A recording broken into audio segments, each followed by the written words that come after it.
दकरं प्रशन्नं ज्ञानस्वरूपं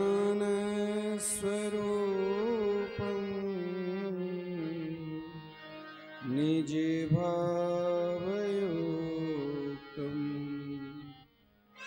योगीन्द्रमीड्यं भवरोगवेद्यं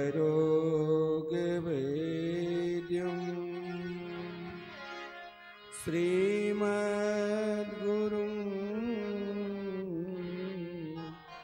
नित्यमहं स्मरामि।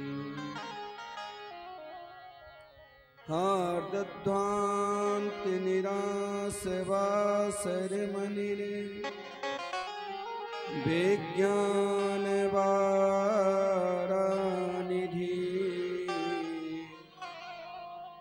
भक्ताभीष्टे सहस्रपूरणविधो चैतन्यचिन्तामणि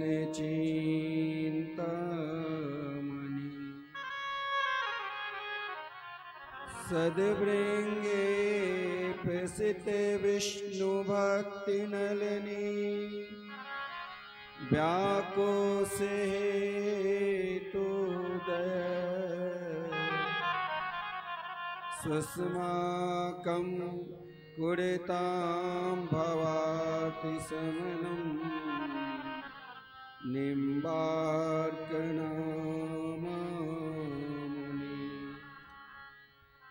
नमस्तस्मै भगवते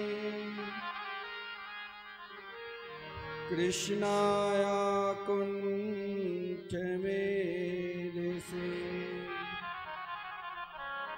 राधाधरे सुधासिन्धो नमो नित्ये विहारिणि। वाञ्छाकल्पतरुभ्यश्च कृपा सिन्धुभ्य एव च पतितानां पावनेभ्यो वैष्णवेभ्यो नमो नमः।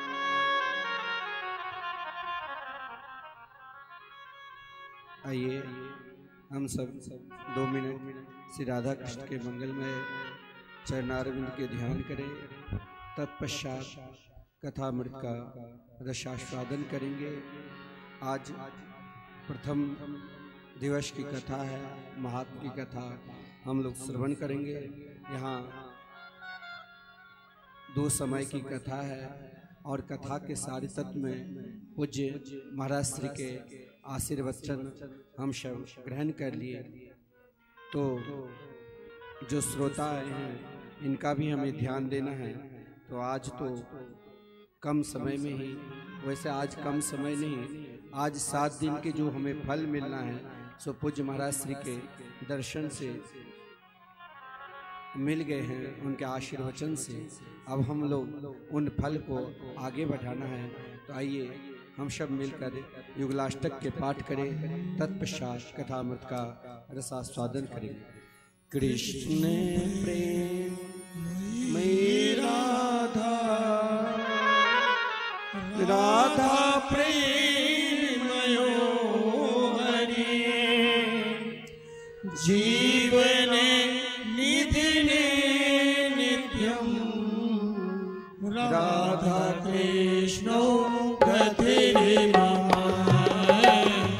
राधा कृष्णो गतिरे मम। सेवा करते हुए प्रेम राधा राधा प्रेम मयो हरे जीवन निधिने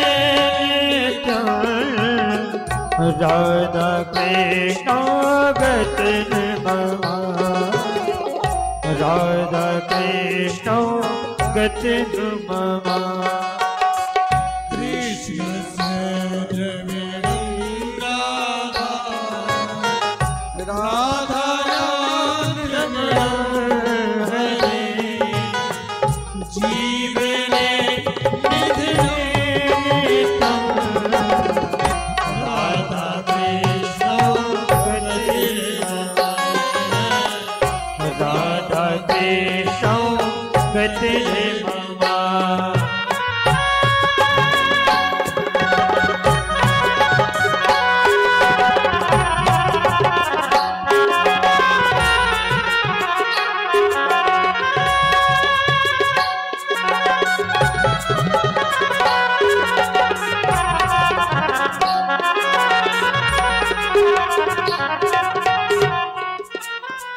कृष्ण द्रव्यमयी राधा, राधा द्रव्यमयो हरि, जीवन निधि राधा कृष्ण गतिर्मम, राधा कृष्ण गतिर्मम। कृष्ण स्थितो राधा गृहे स्थितो हरि, जीवन निधि राधा कृष्ण गतिर्मम, राधा कृष्ण गतिर्मम।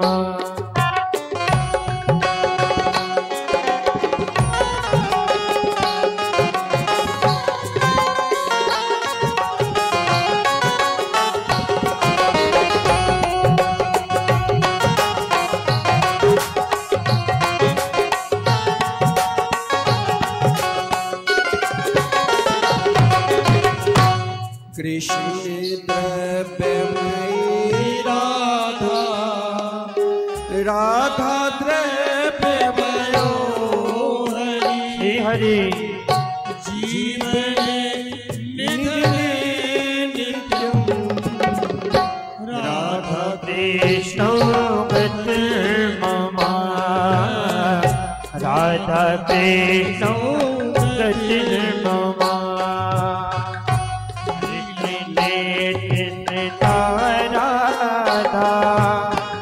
राधा चित्तो हरे, जीवन निधि नित्यं, राधा कृष्ण गतिर्मम,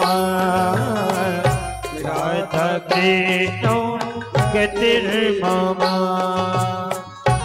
नीलांबरं ददा राधा,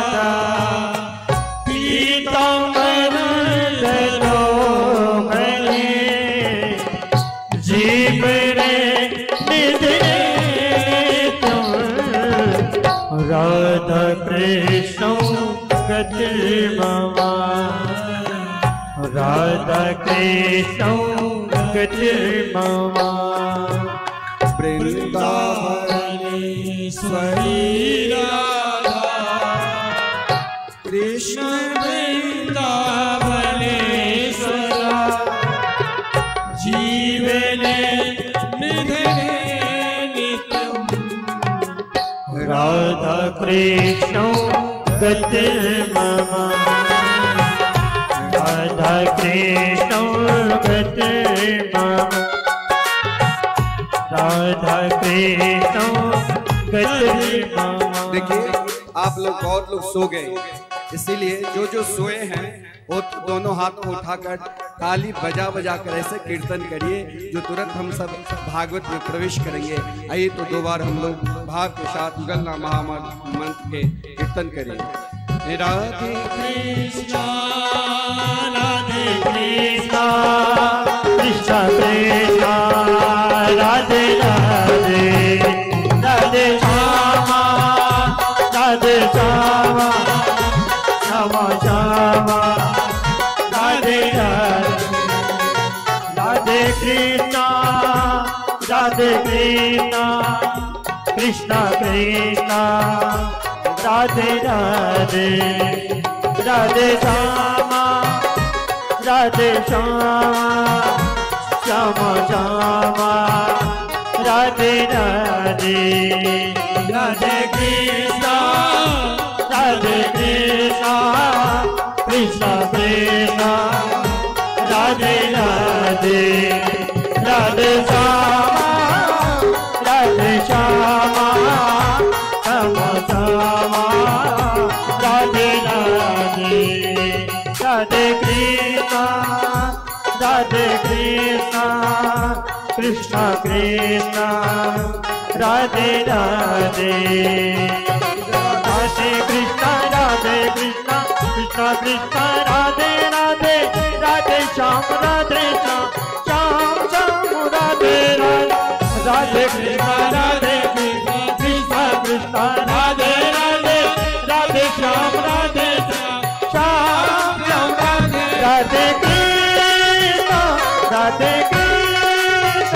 कृष्णा कृष्णा राधे राधे राधे राधे राधे श्यामा श्यामा श्यामा राधे राधे राधे राधे कृष्णा कृष्णा कृष्णा राधे राधे राधे श्याम श्यामा श्याम श्यामा राधे राधे कृष्णा कृष्णा कृष्णा राधे राधे श्याम श्यामा श्याम श्यामा राधे राधे राधे कृष्णा कृष्णा कृष्णा राधे राधे राधे श्याम श्याम श्यामा राधे राधे श्याम श्यामा राधे राधे श्याम श्यामा राधे राधे श्याम श्यामा राधे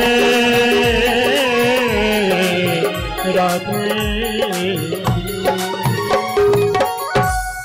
श्री राधा सर्वेश्वर भगवान की जय। श्री शत्रुदेव भगवान की जय। श्रीमद्भागवत महापुराण की जय।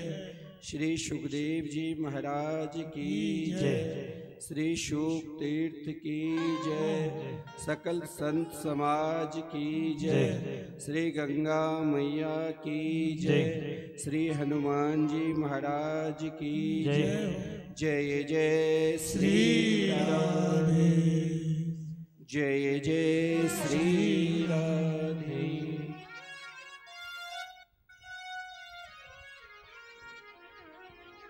आनंद कंद स्वरूप ब्रज पुरंदर नंदन वैदिक प्रतिपाद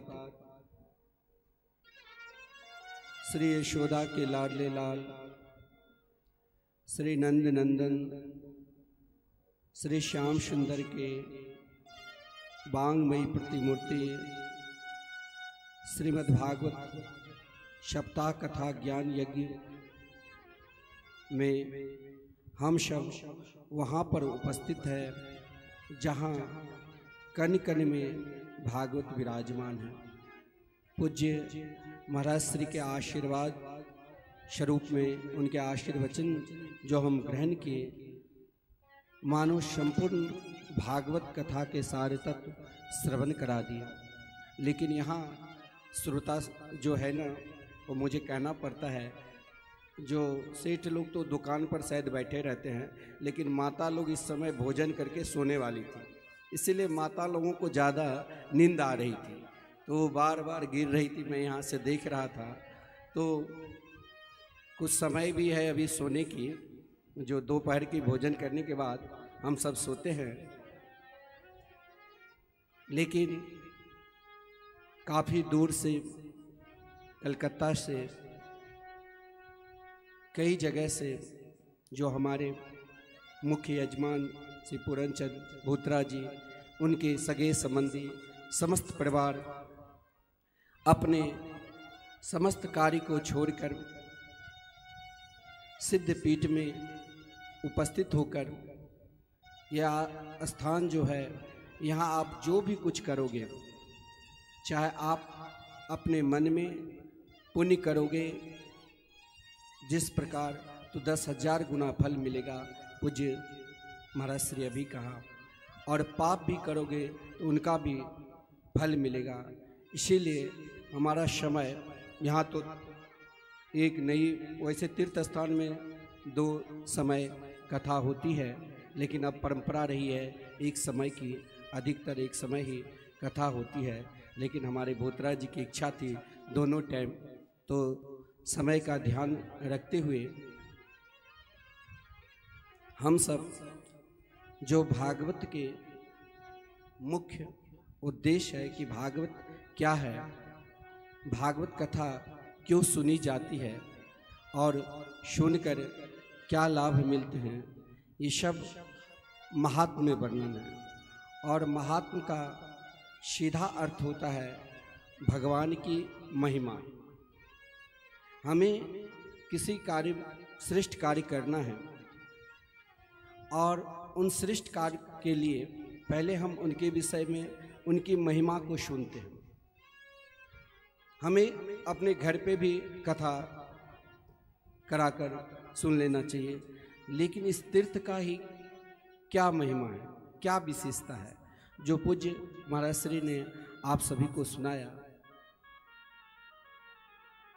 हम सब के सब अति सौभाग्यशाली है, क्योंकि भागवत के विषय में आप सोचोगे कि हमने धर्म क्या है, और धर्म करके ही हम सीधे शुक तीर्थ में आकर, और जहाँ पर एक से एक दिव्य संत विराजमान होकर सदा भागवत के गुणगान करते रहते हैं, यहाँ पर हम उपस्थित हो गए, तो ये कोई साधना का फल नहीं है। क्योंकि रामचरितमानस में कहा गया है एक बहुत सुंदर भाव, सब साधन कर सुफल सुहागा, सब साधन कर सुफल सुहागा, लखन राम सिय दर्शन पावा, लखन राम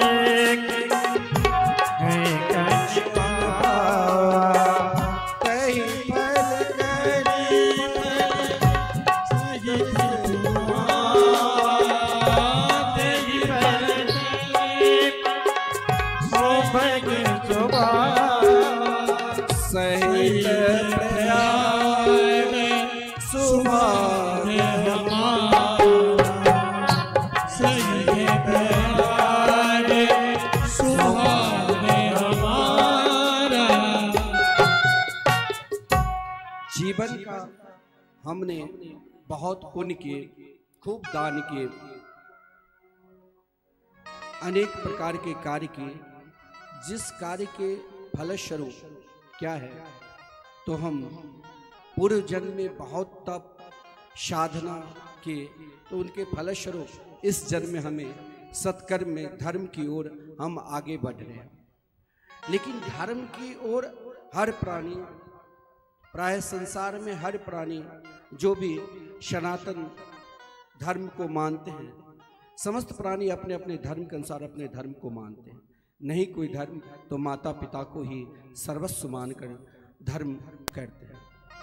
लेकिन धर्म के फलस्वरूप क्या होगा, तो हम मठ मंदिर में जाकर भगवान के दर्शन कर सकते हैं। क्योंकि गोस्वामी तुलसीदास जी वर्णन के हैं रामचरितमानस में, जिस समय प्रभु श्री राम लखन लाल जी माता जानकी तीर्थराज प्रयागराज में पधारे और भरद्वाज ऋषि ने दर्शन किया, तो कहा कि आज हमने अनेक जन्म के जो साधना की है, तप की है, उपासना की है, उनके फलस्वरूप आज मुझे प्रभु श्री राम के दर्शन हुए।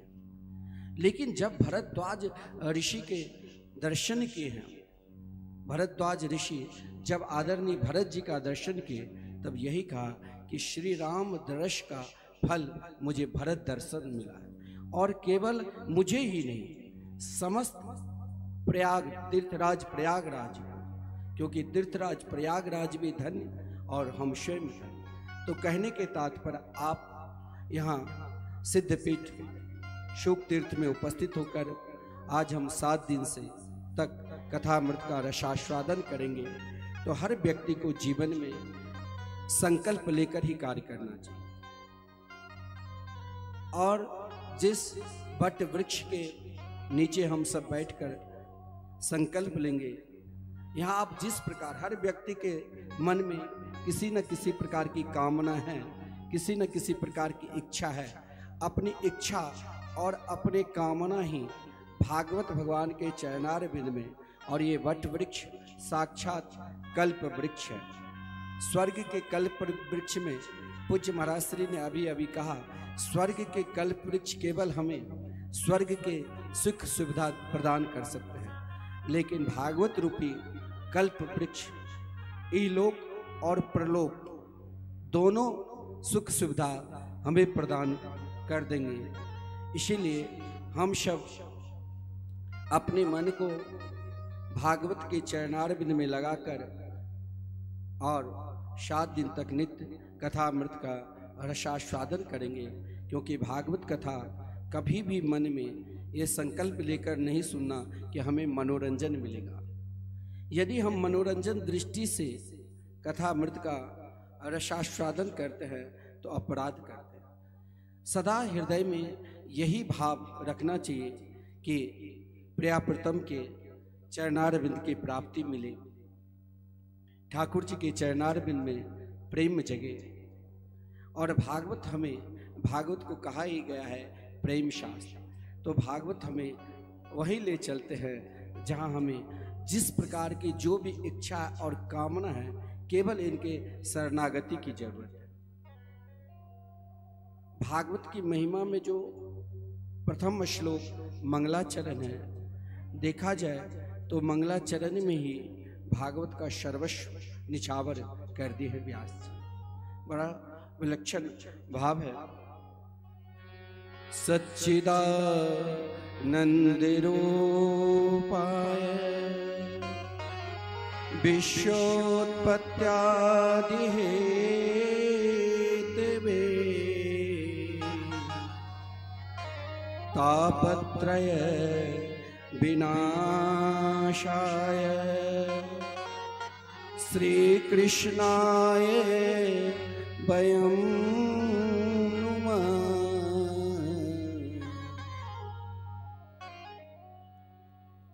जीवन में हर व्यक्ति का कुछ न कुछ उद्देश्य रखना चाहिए। एक बात मैं पहले कहूँ, मुझे डर लगता है कि भाई यहाँ तो समय है 1 बजे का और फिर 4 बजे बैठना पड़ेगा और भोजन भी करना होगा। आज सब थक भी गए हैं, तो हम समय का ध्यान रखेंगे, 2-4-10 मिनट आगे चले जाए।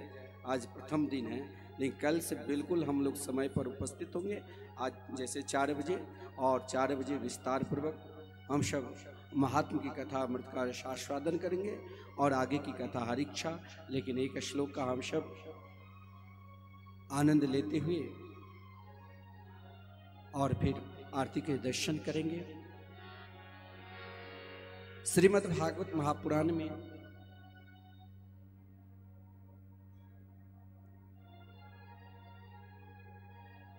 जो मंगलाचरण है बड़ा विलक्षण है।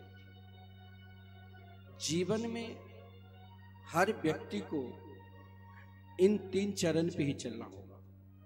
प्रथम है सत चित आनंद। भगवान का स्वरूप का वर्णन है। भगवान कैसे हैं? तो सदा सत्स्वरूप थे, सदा सत्स्वरूप है और सदा सत्स्वरूप रहेंगे। दूसरा भाव यही है जो चित यानी प्रकाश, और तीसरा भाव है आनंद। लेकिन इन तीनों को हमें अपने जीवन में उतारना है, सत्य को भी, चित्त को भी और आनंद को भी। यदि हम स्वयं अपने आप को अपने जीवन में इन तीनों को उतार लिया तो मैं विश्वास के साथ कहता हूं, आप जो भी कुछ करोगे सब में अपना प्रियाप्रीतम युगल सरकार श्री कृष्ण के ही दर्शन मिलेंगे। लेकिन इसके लिए हमें सर्वप्रथम सत्य पर जाना होगा। जीवन में सत्य क्या है? सत्य, हम इस कलिकाल में जन्म लिए हैं, हो सकता है हमसे पुण्य भी होगा और हो सकता है हमसे पाप भी होगा, लेकिन परमात्मा की प्राप्ति वो दोनों से ऊपर उठे हुए हैं, पुण्य से भी और पाप से भी। यदि वो पापी का कल्याण नहीं करते तो आगे आप श्रवण करोगे कि धुंधकारी और अजामिल का क्यों कल्याण किया। उस सब के, लेकिन हमारे जीवन में सर्वप्रथम सत्य पे चलना। सत्य, हम स्वयं को क्या कर रहे हैं? हमने दिन भर 24 घंटे दिन भर हम स्वयं को क्या कर रहे हैं, इन पे हमें सोचना है। क्या हम प्रातःकाल उठकर, जो ये मानव शरीर मिला है और कहा गया है मानव शरीर 84 लाख योनि के बाद मानव शरीर मिलता है, लेकिन इन 84 लाख योनि में 2 अरब 98 करोड़ जन्म जब हम जन्म लेते हैं और मरते हैं तब मानव शरीर मिलता है। इन मानव शरीर में हमें अपने जीवन में जन्म से लेकर और अंत समय तक सत्य को पहचानना है। जिस दिन हमने अपने जीवन में सत्य को पहचान लिया, उसी दिन मान लो बांके बिहारी हमें मिल गया। लेकिन इसके लिए जरूरी नहीं है जो आज ही हम सत्य को पहचानें।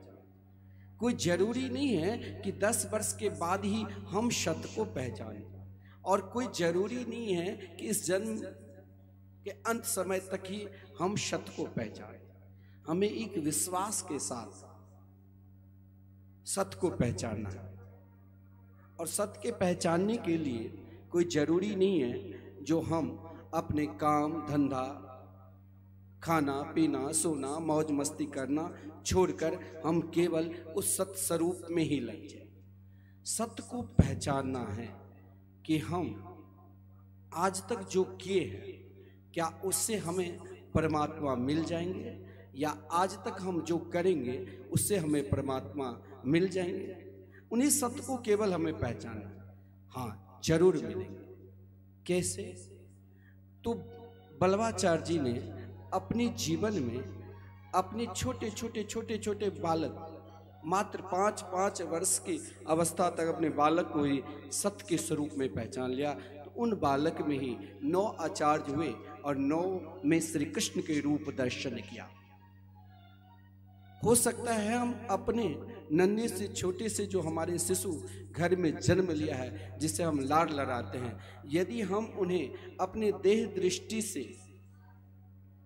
मान लेंगे तो वहां तक हमें केवल लगेगा ये एक शिशु जन्म लिया है, नन्हे से छोटे से बालक। और यदि हम उन्हीं के रूप में मान लेंगे यही हमारा सत्य है, हो सकता है यही बालक हमें परमात्मा से मिला दे।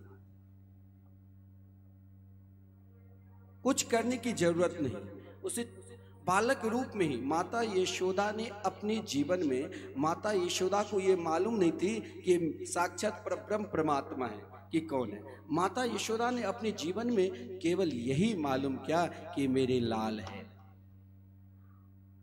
और उन्हीं को सत्य मान लिया, तो उन्हें अपने लाल में ही परब्रह्म परमात्मा दिखाई दिया। तो हमें पहचानना है स्वयं को, जो परमात्मा हमारे अंतरात्मा में विराजमान है, उन्हें पहचानना है।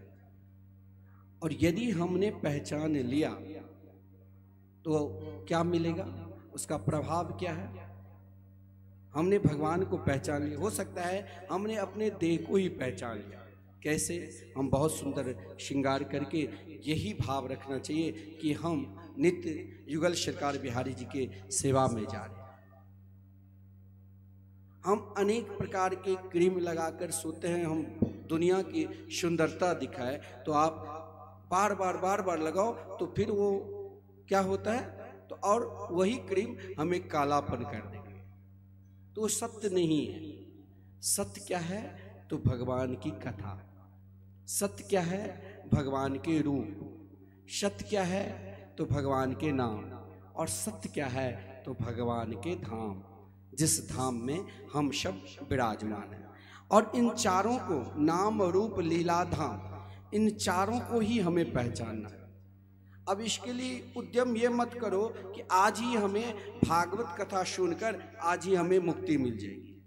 हमने तो केवल उन्हें पहचाना, और जब हम पहचान लिया, जैसे यहाँ पर आप लोग आए हो और हमारे भोतरा जी सबको बुलाए हैं, इनके परिवार आमंत्रण दिया है, केवल पहचान है।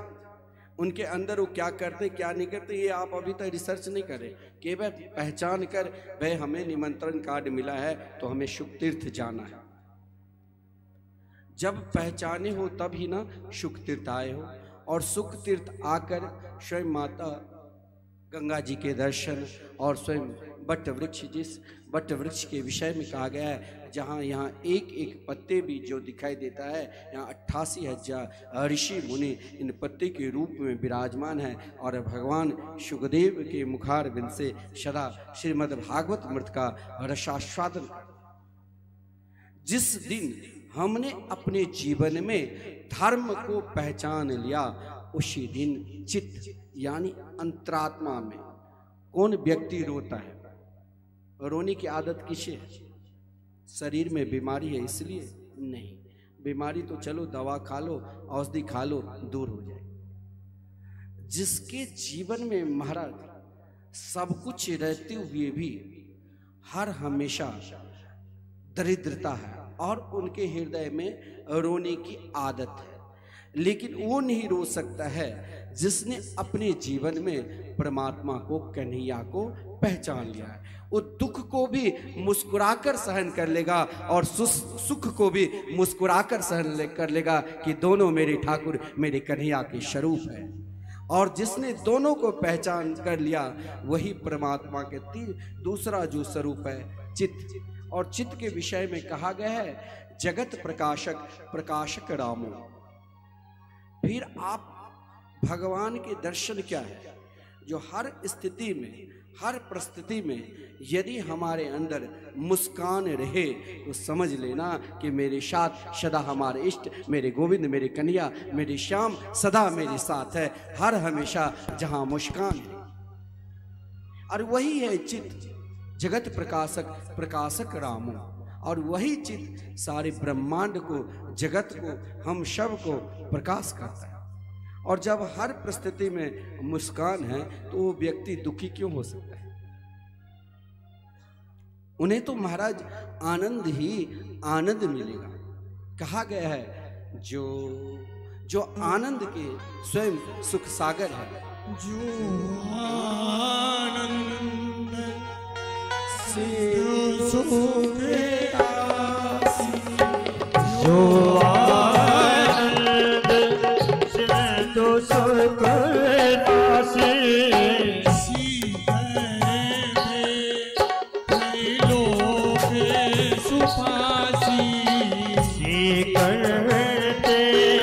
त्रैलोक सुपासी,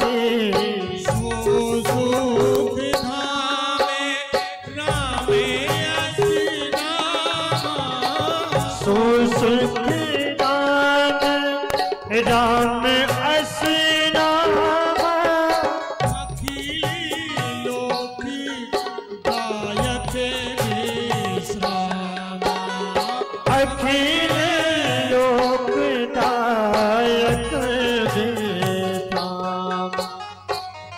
हर व्यक्ति के जीवन हम यदि मोबाइल भी चलाते हैं और रात्रि तक तब तक सोते नहीं हैं, वो क्या कहते हैं उसे, फेसबुक चलाते रहते हैं ना, कि भाई बेफालतू का काम है, समय पास। जब हाथ में दर्द करने लग जाते हैं तो फेंक देते हैं, अब चैन से सो। फिर भी हमें नींद नहीं आती, हम बेचैन हो जाते। हम अब सुख ढूंढते हैं, चलो गर्मी के समय एसी चला लो, वहां भी नींद नहीं आती है तो हम अनेक प्रकार स्वयं अपने इच्छा सुख ढूंढने लग जाते हैं। लेकिन हम सही में 24 घंटे के अंदर एक पल भी अपने आप को भगवान को दे दिए हैं, धर्म को दे दिए हैं, तो महाराज वो आनंद आ जाता है। जिस आनंद को प्राप्त करने के लिए, जिस सुख को प्राप्त करने के लिए, चाहे चींटी हो और चाहे ब्रह्मा हो, सबको चाहिए सुख। और भगवान ने सोचा सभी को मुझे सुख देना है, तो वो सागर है, आनंद की सागर है, तो एक तिनका लिया और इस धरातल पर वो सुख एक छटा गिरा दिया। और वही सुख, जो सुख हमें चाहिए, वही सुख चींटी को भी चाहिए और वही सुख ब्रह्मा को भी चाहिए। लेकिन हमने अपने जीवन में परमात्मा को हो गए और हम केवल अपने आप को यही कहते हैं कि हम भगवान के हैं और भगवान हमारे हैं। दिन में 10 बार भी बोल देते हैं तो हमें सदा आनंद मिलेगा, सदा सुख मिलेगा। बोले ठीक है, यदि हमने भगवान को कह दिया वो हमारे हैं, हमारी आदत है, हमें दिन में जो भी मिलता है और तनिक नज़दीक हो जाते हैं उसे हम कहने लग जाते हैं, अरे भाई आप हमारे हैं, आपके बिना हम तो एक पल एक क्षण नहीं रह सकते। और जो हमें स्वयं को ये शरीर दिया है उससे हम क्या याद करते हैं? और यदि हम याद करते भी हैं और यदि हम उनके हो गए, हम यदि दुनिया में किसी के हो जाते हैं तो वहाँ मुझे इच्छा होती है, भाई इनसे यदि हम प्रेम करते हैं, चाहे पति हो पत्नी से करते हैं या पति पत्नी से, माता पिता अपनी संतान से, संतान माता पिता से, तो उनकी इच्छा होती है। यदि हम भगवान से प्रेम किया तो भगवान हमें क्या देगा? देखिए मंगलाचरण के दूसरा जो भाव है, विश्वोत्पत्त्यादि हेतवे, जिसके विषय में कहा गया है, जो स्वयं सृष्टि की रचना, जो स्वयं सृष्टि के पालन और जो स्वयं सृष्टि के संहार करते हैं, यदि हम उनके हो गए तो हमें क्या देंगे? बोले जब हम उनके हो गए, केवल होने की जरूरत है। ध्रुव उस मार्ग पर गए और प्रभु के दर्शन ही क्या था, केवल होने के आगे आप श्रवण करोगे, परीक्षित केवल उनके मार्ग पर गए तो स्वयं भगवान सुखदेव जी, स्वयं श्री कृष्ण ही सुखदेव जी के स्वरूप में हैं और स्वयं श्रीमान सुखदेव जी ने महाराज परीक्षित को दर्शन दिया। यदि हम भगवान के हो गए और हम स्वयं अपने आप को कहते हैं कि हम भगवान के हैं, तो चींटी के पग नूपुर बाजत वो भी साफ सुनते हैं। यदि हम दिल से उन्हें पुकारेंगे तो जरूर सुनेंगे। अब मन में एक शंका और हो जाती है, जो भाई हम दिन भर पाप करते हैं, हम कैसे मानूं कि हम भगवान के हैं? हमें तो महाराज वो आदत ही नहीं है कि हम कैसे जानूं कि वो हमें, जैसे हम उन्हें पुकारते हैं वैसे वो हमें पुकारेंगे। हमारे पास तो पाप है, हमारे पास तो ताप है। और भागवत में लिखा है कि विश्व तापत्रय विनाशाय। देखो यदि ताप, यानी हर व्यक्ति 3 ही दुख से दुखी है, कोई अपने तन से, कोई मन से, तो कोई धन से। तापत्रय विनाशाय, 3 ही ताप होता है। तन, सब कुछ रहते हुए भी शरीर, भाई शरीर काम नहीं कर रहा है, अनेक प्रकार के रोग से ग्रस्त है। इच्छा है बढ़िया बढ़िया कोई मिठाई खाओ, लेकिन डायबिटीज है, खा नहीं सकते। सब कुछ रहते हुए भी स्वाद नहीं ले सकते। यही तन। मन, सब कुछ रहते हुए यदि घर में लड़के बच्चे बात ना माने तो महाराज मन में भी दुख होता है। और धन, कोई व्यक्ति महाराज धन से भी दुखी है। इन 3 ताप से कोई दुखी है और कोई अपने पाप से दुखी है। कह रही भाई हम अहर्निशम अपने आप को पाप किए हैं तो हम कैसे भगवान के हो सकते हैं? लेकिन वो इतने दयालु है, इतने कृपालु है। आप अपने पाप को, अपने ताप को, देखिए कभी भी पाप से भी मत घबराओ। यदि हमसे ब्रह्मा की सृष्टि में जो भी प्राणी जन्म लिया है, उन समस्त प्राणी से पाप भी हो सकता है और ताप से भी जल सकते हैं। लेकिन अपने पाप से भी कभी मत घबराओ और अपने ताप से भी कभी मत घबराओ। पाप को भी लेकर भगवान के शरण में चले जाओ और ताप को भी लेकर भगवान के शरण में ले जाओ। वो दोनों को अपने हृदय से लगाते हैं और कहते हैं आओ मेरे पास, क्योंकि जिसके जीवन में भगवान से संबंध हो गया, जिसने अपने जीवन में भगवान को अपना लिया, वहाँ कहा गया है उन व्यक्ति को हर पल आनंद ही आनंद मिलेगा, क्योंकि श्री कृष्ण आए वयम नुमा। हम शब्दी भाव के साथ पुकारे, जिसके जीवन में मेरा सत्संग है, जिसके सब पुकारो भाव के साथ, मिला सत्संग है, उसे हर घड़ी आनंद ही आनंद है, उसे हर घड़ी आनंद ही आनंद है। जिसे जीवन में मिला सत्संग है, जिसे जीवन में मिला सत्संग है, उसे हर घड़ी आनंद ही आनंद है, उसे हर घड़ी आनंद ही आनंद है।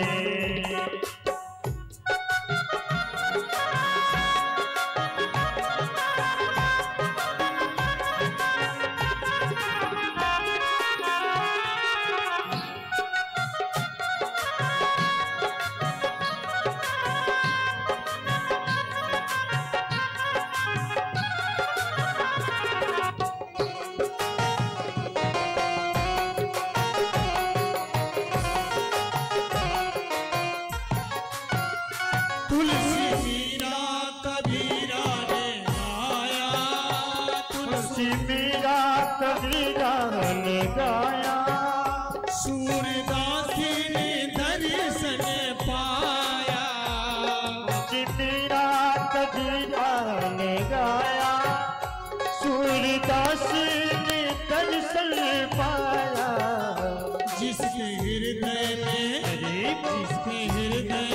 राम नाम बंद है, जिसके हृदय में राम नाम बंद है, उसे हर घड़ी आनंद ही आनंद है, उसे हर घड़ी आनंद ही आनंद है। जिसे जीवन में मिलाया आनंद में, जीवन में मिला आनंद है, उसे हर घड़ी आनंद ही आनंद है, उसे हर घड़ी आनंद ही आनंद है। एक बात बताओ, मुझे बताना पड़ेगा, और आप लोग तो टीवी चैनल के माध्यम से ना जाने कितने कथाकार के मुखारबिन से कथा सुनते होंगे, और सब व्यास प्राय बताते भी बहुत लोग। देखिए, जब कीर्तन चले, और यहाँ तो विशेषकर कीर्तन के महात्मा ताली बजाकर, ताली बजाने से बहुत लाभ होता है। कहते हैं कि ताली बजाने से आजकल सब सुबह सुबह अलोम विलोम कपालभाति करते हैं, तो ताली बजाते हैं। ताली बजाने से एक तो सेंस की दृष्टि से भी महाराज शरीर में एक स्फूर्ति आती है, और ताली बजाने से कहा गया है, संतों का कथन है, जो आपके जो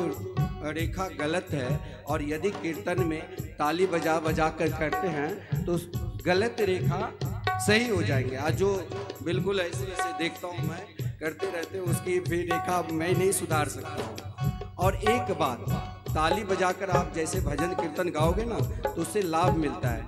जो आज तक हमने जो पाप किए हैं, वो पाप रूपी पक्षी सबके सब भागते हैं ज्यों ही हम ताली बजाते हैं। कि देखो आप भगवान की कथा में ताली बजाने लगे, लेकिन वो बैठेंगे भी तो कहीं ना कहीं बैठेंगे, तो जो नहीं बजाते हैं उनके मस्तक पर बैठ जाते हैं। इसीलिए कथा कीर्तन में ताली बजा बजा कर गाना चाहिए, और यही पुकारना चाहिए कि जिसे जीवन में मिलाया आनंद है, जिसे जीवन में मिला आनंद है, उसे हर घड़ी आनंद घड़ी आनंद ही आनंद है, उसे हर घड़ी आनंद है, उसे हर घड़ी आनंद ही आनंद है।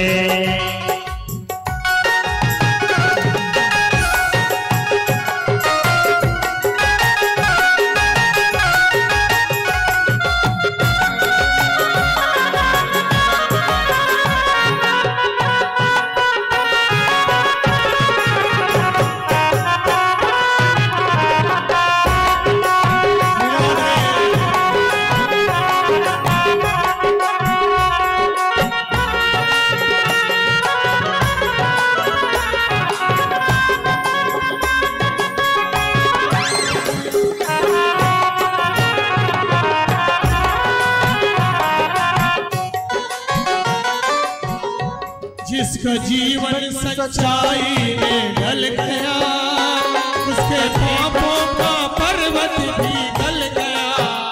जिसका जीवन सच्चाई में ढल गया, का पर्वत भी टल गया। जिसका जीवन सच्चाई में ढल गया, उसके पापों का पर्वत भी गल गया। जिसका जीवन सच्चाई में ढल गया, उनके पापों का पर्वत भी टल गया। जिसके रोम रोम बसे गोविंद है, जिसके रोम रोम गोविंद है, उसे हर घड़िया राधे, उसे हर घड़िया आनंद है। जिसे जीवन में मिलाया आनंद है, जिसे जीवन में मिला सत्संग है, उसे हर घड़िया उसे हर घड़िया आनंद है।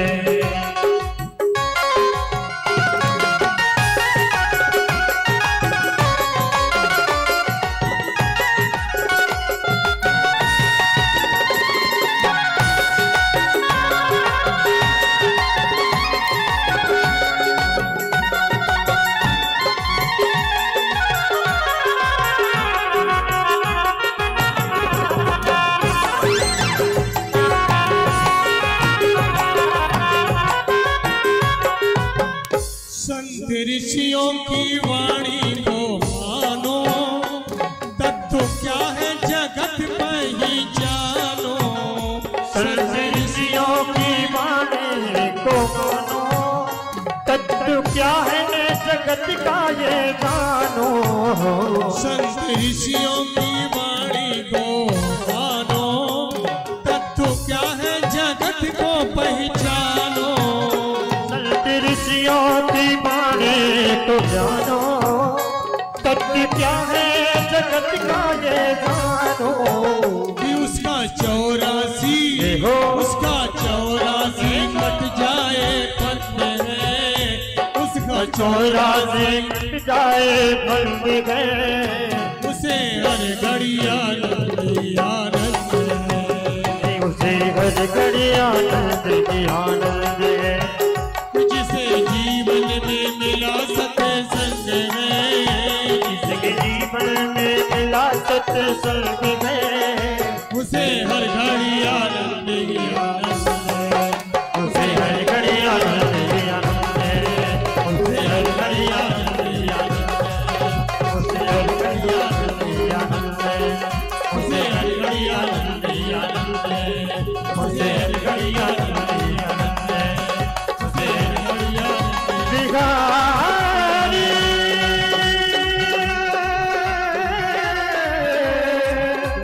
मेरे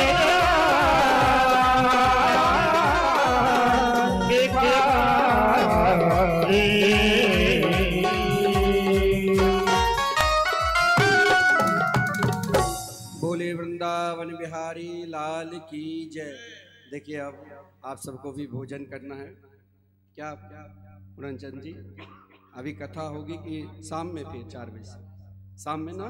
तो आइए अब हम सब अब आरती दर्शन करेंगे, क्योंकि आप सबको ध्यान रखना है मुझे। देखिए एक बात, एक मैं दृष्टांत सुना देता हूँ। ऐसे ही कथा हो रही थी, तो जो कथा का आयोजक थे सेठ जी, मान लीजिए पूरनचंद जी, तो सेठानी बोली कि देखिए आप तो कथा करा रहे हो और महात्मा में लिखा है कि उपवास करके कथा सुनना चाहिए। डॉक्टर पहले ही कहते भाई 2 घंटे पर कुछ ना कुछ खाते रहो, और मेरी आदत है जो मैं 1 घंटे पर कुछ ना कुछ खा रही हूँ। यदि और वहाँ पर उपवास का वर्णन है, और यदि मैं उतनी देर 3 घंटे बैठकर कथा सुनी या खाई नहीं, बीमार पड़ जाऊंगी, तो फिर पहले व्यास जी से पूछ लीजिए। व्यास जी को फ़ोन लगाया कि ऐसी ऐसी समस्या है।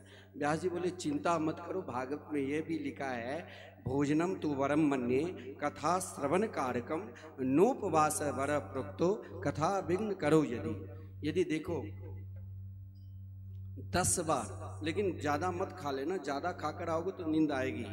कम खाना, 10 बार खाकर यदि कथा में, भगवान की कथा कीर्तन में मन लगे तो अवश्य खाना चाहिए, और उपवास करके यदि मन ना लगे तो नहीं खाना चाहिए।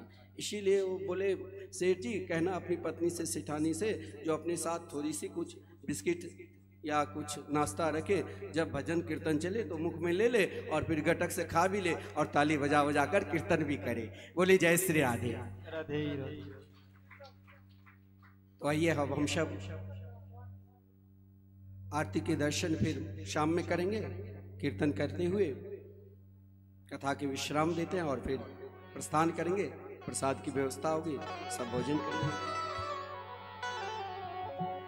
जय राधे राधे, श्री राधे राधे, जय राधे राधे, श्री राधे राधे, जय श्यामा श्यामा, जय रामा श्यामा श्यामा श्यामा, जय राधे राधे, श्री राधे राधे, जय श्यामा श्यामा, श्री श्यामा श्यामा, जय राधे राधे राधे, श्री राधे राधे राधे, जय राधे राधे राधे, श्री राधे, जय राधे राधे राधे, श्री राधे राधे राधे, जय राधे राधे राधे, श्री राधे राधे, जय श्यामा श्यामा, श्री श्यामा श्यामा,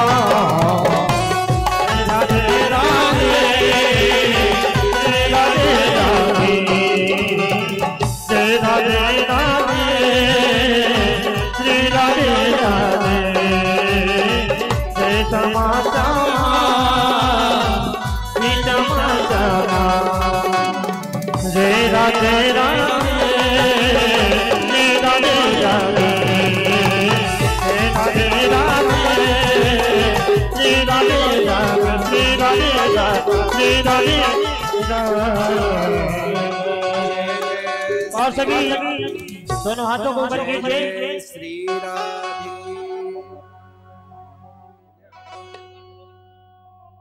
बोलिए श्री राधे बिहारी रानी की जय, श्री राधा रानी सरकार की जय।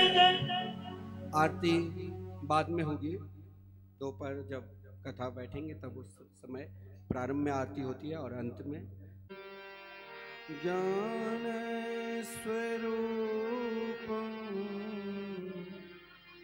निज भावयोक्तम् योगीन्द्रमीड्यं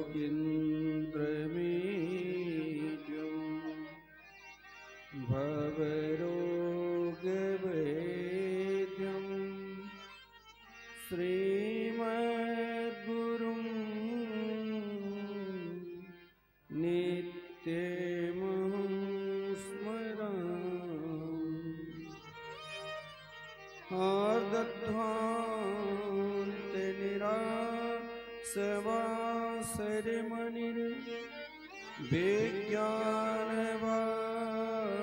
आर्दध्वान्तनिरासवासरिमणिर्विज्ञानवारानिधि भक्ताभीष्टे सहस्रपूरणविधो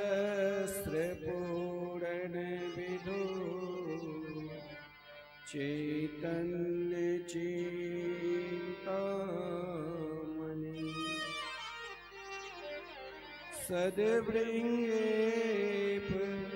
सित विष्णु भक्ति नलनी व्याकोसे तोदय स्वस्माकं कुरुतां भवार्ति समनं निम्बार्कना मामुनि। राधां कृष्ण स्वरूपां वै कृष्णं राधा स्वरूपिणं कलात्मानं निकुञ्जस्थं गुरुरूपं सदा भजे। वाञ्छाकल्पतरुभ्यश्च कृपा सिन्धुभ्यः एव च पतितानां पावनेभ्यो वैष्णवेभ्यो नमो नमः। आइए दो बार हम सब भगवान के मंगलमय संकीर्तन करें, तत्पश्चात कथामृत का रसास्वादन करेंगे। जय राधे राधे गोविंद गोविंद राधे। जय राधे राधे गोविंद राधे। राधे राधे गोविंद गोविंद राधे। राधे राधे गोविंद गोविंद राधे। गोविंद राधे गोपाल राधे। गोविंद राधे गोपाल राधे। गोविंद राधे गोपाल राधे। गोविंद राधे गोपाल राधे। श्री राधे राधे गोविंद गोविंद राधे। जय राधे राधे गोविंद गोविंद राधे। गोविंद राधे गोपाल राधे। गोविंद राधे गोपाल राधे। गोविंद राधे गोपाल राधे। गोविंद राधे गोपाल राधे। गोविंद राधे गोपाल राधे। गोविंद राधे गोपाल राधे। जय राधे राधे गोविंद गोविंद राधे। राधे राधे गोविंद गोविंद राधे। राधे राधे गोविंद गोविंद राधे। राधे राधे गोविंद गोविंद राधे। गोविंद राधे गोपाल राधे। गोविंद राधे गोपाल राधे। गोविंद राधे गोपाल राधे। गोविंद राधे गोपाल राधे। गोविंद राधे गोपाल राधे। गोविंद राधे गोपाल राधे। गोविंद राधे गोपाल राधे। गोविंद राधे गोपाल राधे। जय गोविंद राधे गोपाल राधे। गोविंद राधे गोपाल राधे। जय राधे राधे गोविंद गोविंद राधे। राधे राधे गोविंद काली। गोविंद राधे। श्री राधे राधे गोविंद गोविंद राधे। राधे राधे गोविंद गोविंद राधे। जय राधे राधे गोविंद गोविंद राधे। राधे राधे गोविंद गोविंद राधे। गोविंद राधे राधे गोपाल राधे राधे गोविंद राधे। गोविंद राधे गोपाल राधे। गोपाल राधे। गोविंद राधे। गोविंद राधे गोपाल राधे। गोपाल राधे। गोविंद राधे गोपाल राधे। गोविंद राधे गोपाल राधे। जय जय राधे राधे गोविंद गोविंद राधे।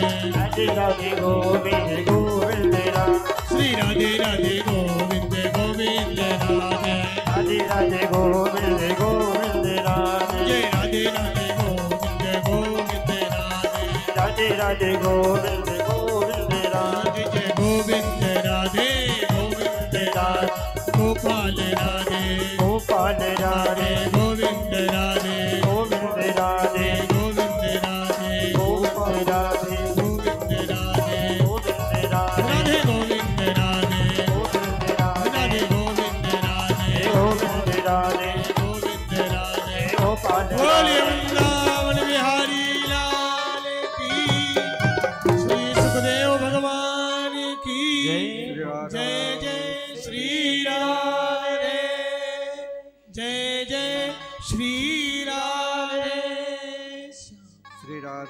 सर्वेश्वर भगवान की जय। श्री सदगुरुदेव भगवान की जय। श्रीमद्भागवत महापुराण की जय। श्री सुखदेव जी महाराज की, श्री गंगा मैया की जय। श्री हनुमान जी महाराज की जय। जय जय श्री राधे, जय जय श्री राधे।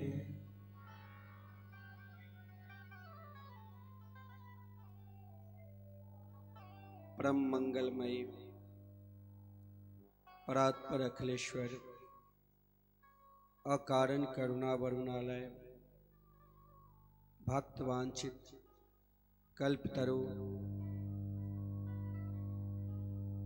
श्री तरुदित विनिंदित पीतांबरधारी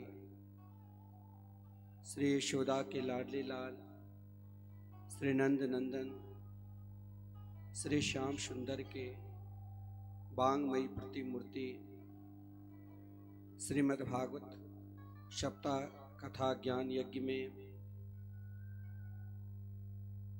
श्री पूरनचंद्र भोत्रा जी तथा उनके समस्त परिवारगण अपने मन को भागवत भगवान के चरणारविंद में समर्पित कर प्रातःकाल के कथा के समय में हम सब भागवत की महिमा का केवल मंगलाचरण का श्रवण किया। अब हम सब जिस प्रकार परम पवित्र स्थान जहाँ पर कनकन में भगवान सुखदेव जी का निवास स्थान है, जहाँ स्वयं जिस स्थान से भागवत रूपी कल्प वृक्ष की धारा आभूषण जिस प्रकार हम सब अपने शरीर में धारण करते हैं, उसी प्रकार भागवत रूपी आभूषण हम समस्त भागवत प्रेमी श्रोता समाज के पास उपस्थित हैं। जैसे हम सब मन में जिज्ञासा रखकर उपस्थित है कि भागवत क्या है, उसी प्रकार भागवत की ही जिज्ञासा लेकर भागवत कोई एक समय की बात नहीं है कि 28वां द्वापर के अंतिम समय में महाराज परीक्षित को आदरणीय श्रीमान सुखदेव जी सुनाए। भागवत अनंत है।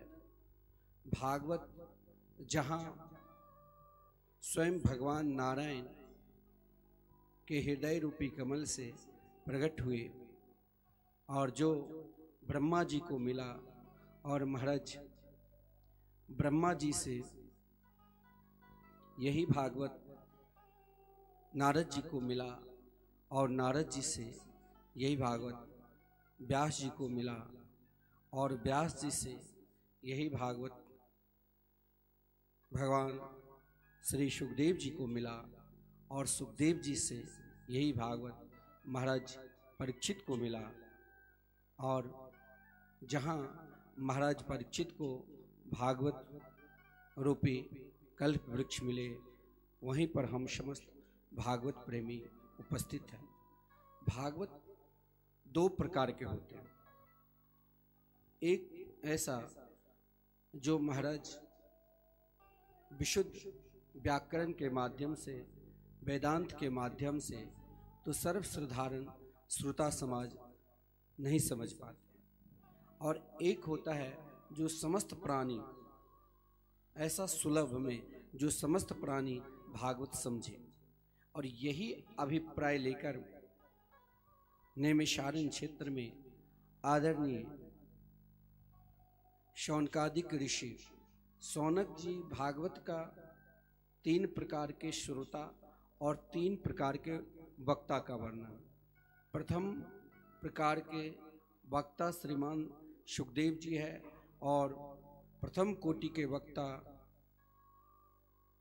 श्रोता श्रीमान परीक्षित है, मध्यम कोटि के वक्ता देवर्षि नारद जी है और श्रोता व्यास जी है, और सामान्य कोटि के वक्ता महाराज सूत जी है और श्रोता शौनकादिक है।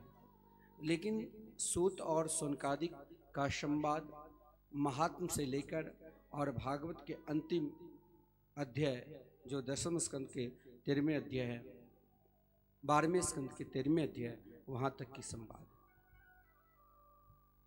शौनक जी एक आधार पर भगवान शंकर की ही अवतार माना जाता है, क्योंकि भगवान शंकर के विषय में कहा गया है वैष्णवानाम यथा शंभु, समस्त वैष्णवों के आचार्य भगवान शंकर जी है। तो प्राणी मात्र के हृदय में शिव के रूप में, शिव कहते हैं जो समस्त प्राणी मात्र को कल्याण करे, शिव के रूप में समस्त प्राणी के हृदय में विराजमान है।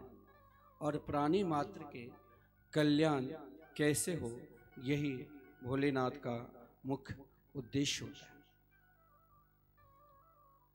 इस समय कलिकाल में भोलेनाथ ही शौनक जी के रूप में अवतार लिया। शौनक जी का उद्देश्य था कि समस्त प्राणी मात्र धर्म से जुड़े,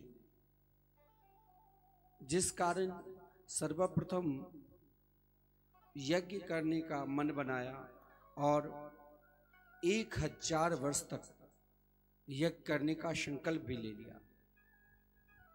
लेकिन व्यक्ति यदि धर्म भी करता है और यदि धर्म में सफलता नहीं मिलती है, स्वयं को आनंद और सुख नहीं मिलता है, तो धर्म व्यर्थ मानता है।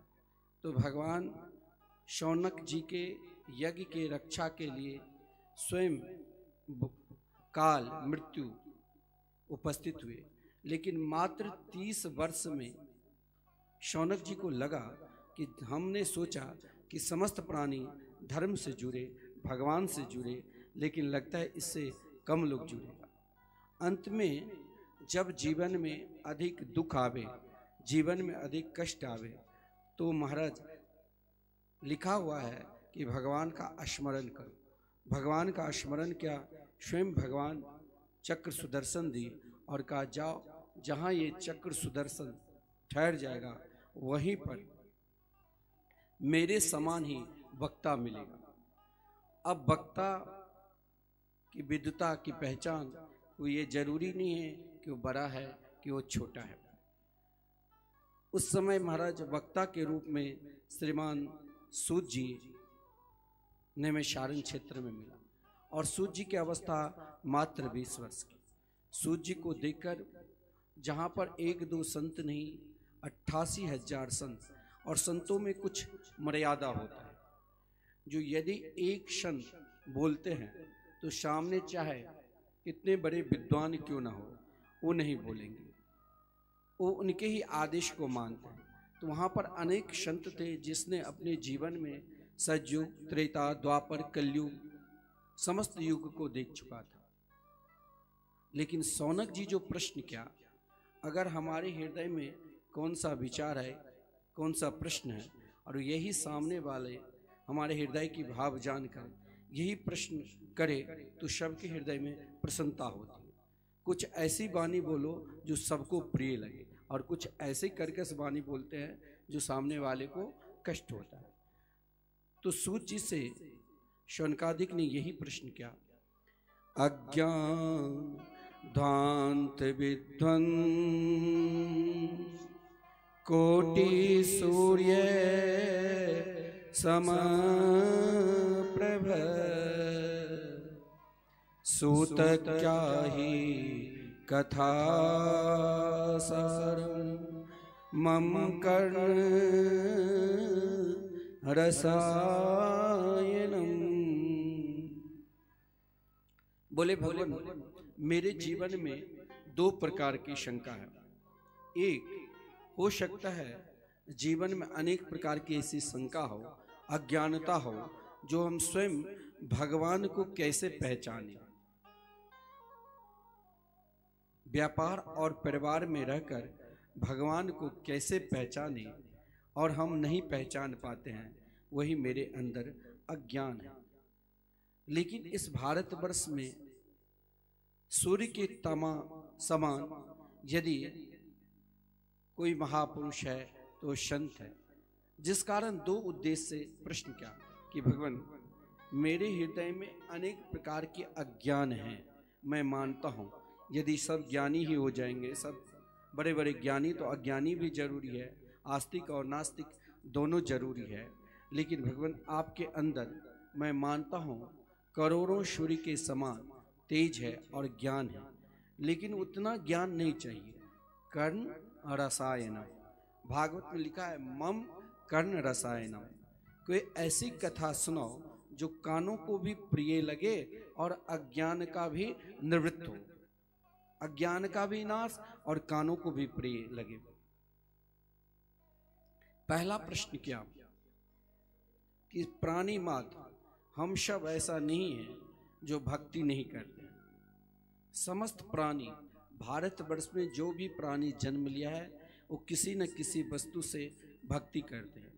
कोई बढ़िया वस्त्र पहनने की भक्ति है, सुंदर सुंदर वस्त्र, कोई श्रृंगार करने की भक्ति है, अपने श्रृंगार से भक्ति, कोई व्यक्ति को बोलने की क्षमता है तो अपनी बोलने की भक्ति, कोई की चलने की क्षमता है, हर खाने की क्षमता है, हर व्यक्ति भक्ति करते हैं। लेकिन भगवान मैं ये जानना चाहता हूँ, हर प्राणी के अंदर ज्ञान है। एक संत हमारे सद्गुरुदेव कहा करते हैं कभी भी किसी को नास्तिक मत कहो, हर प्राणी आस्तिक है और हर प्राणी के अंदर ये ज्ञान है कि भगवान है।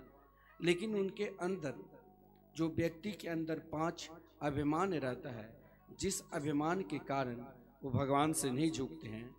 एक पहला अभिमान विद्या, हम बहुत बड़े विद्वान हैं, हमारे समान विद्वान इस संसार में कोई है ही नहीं।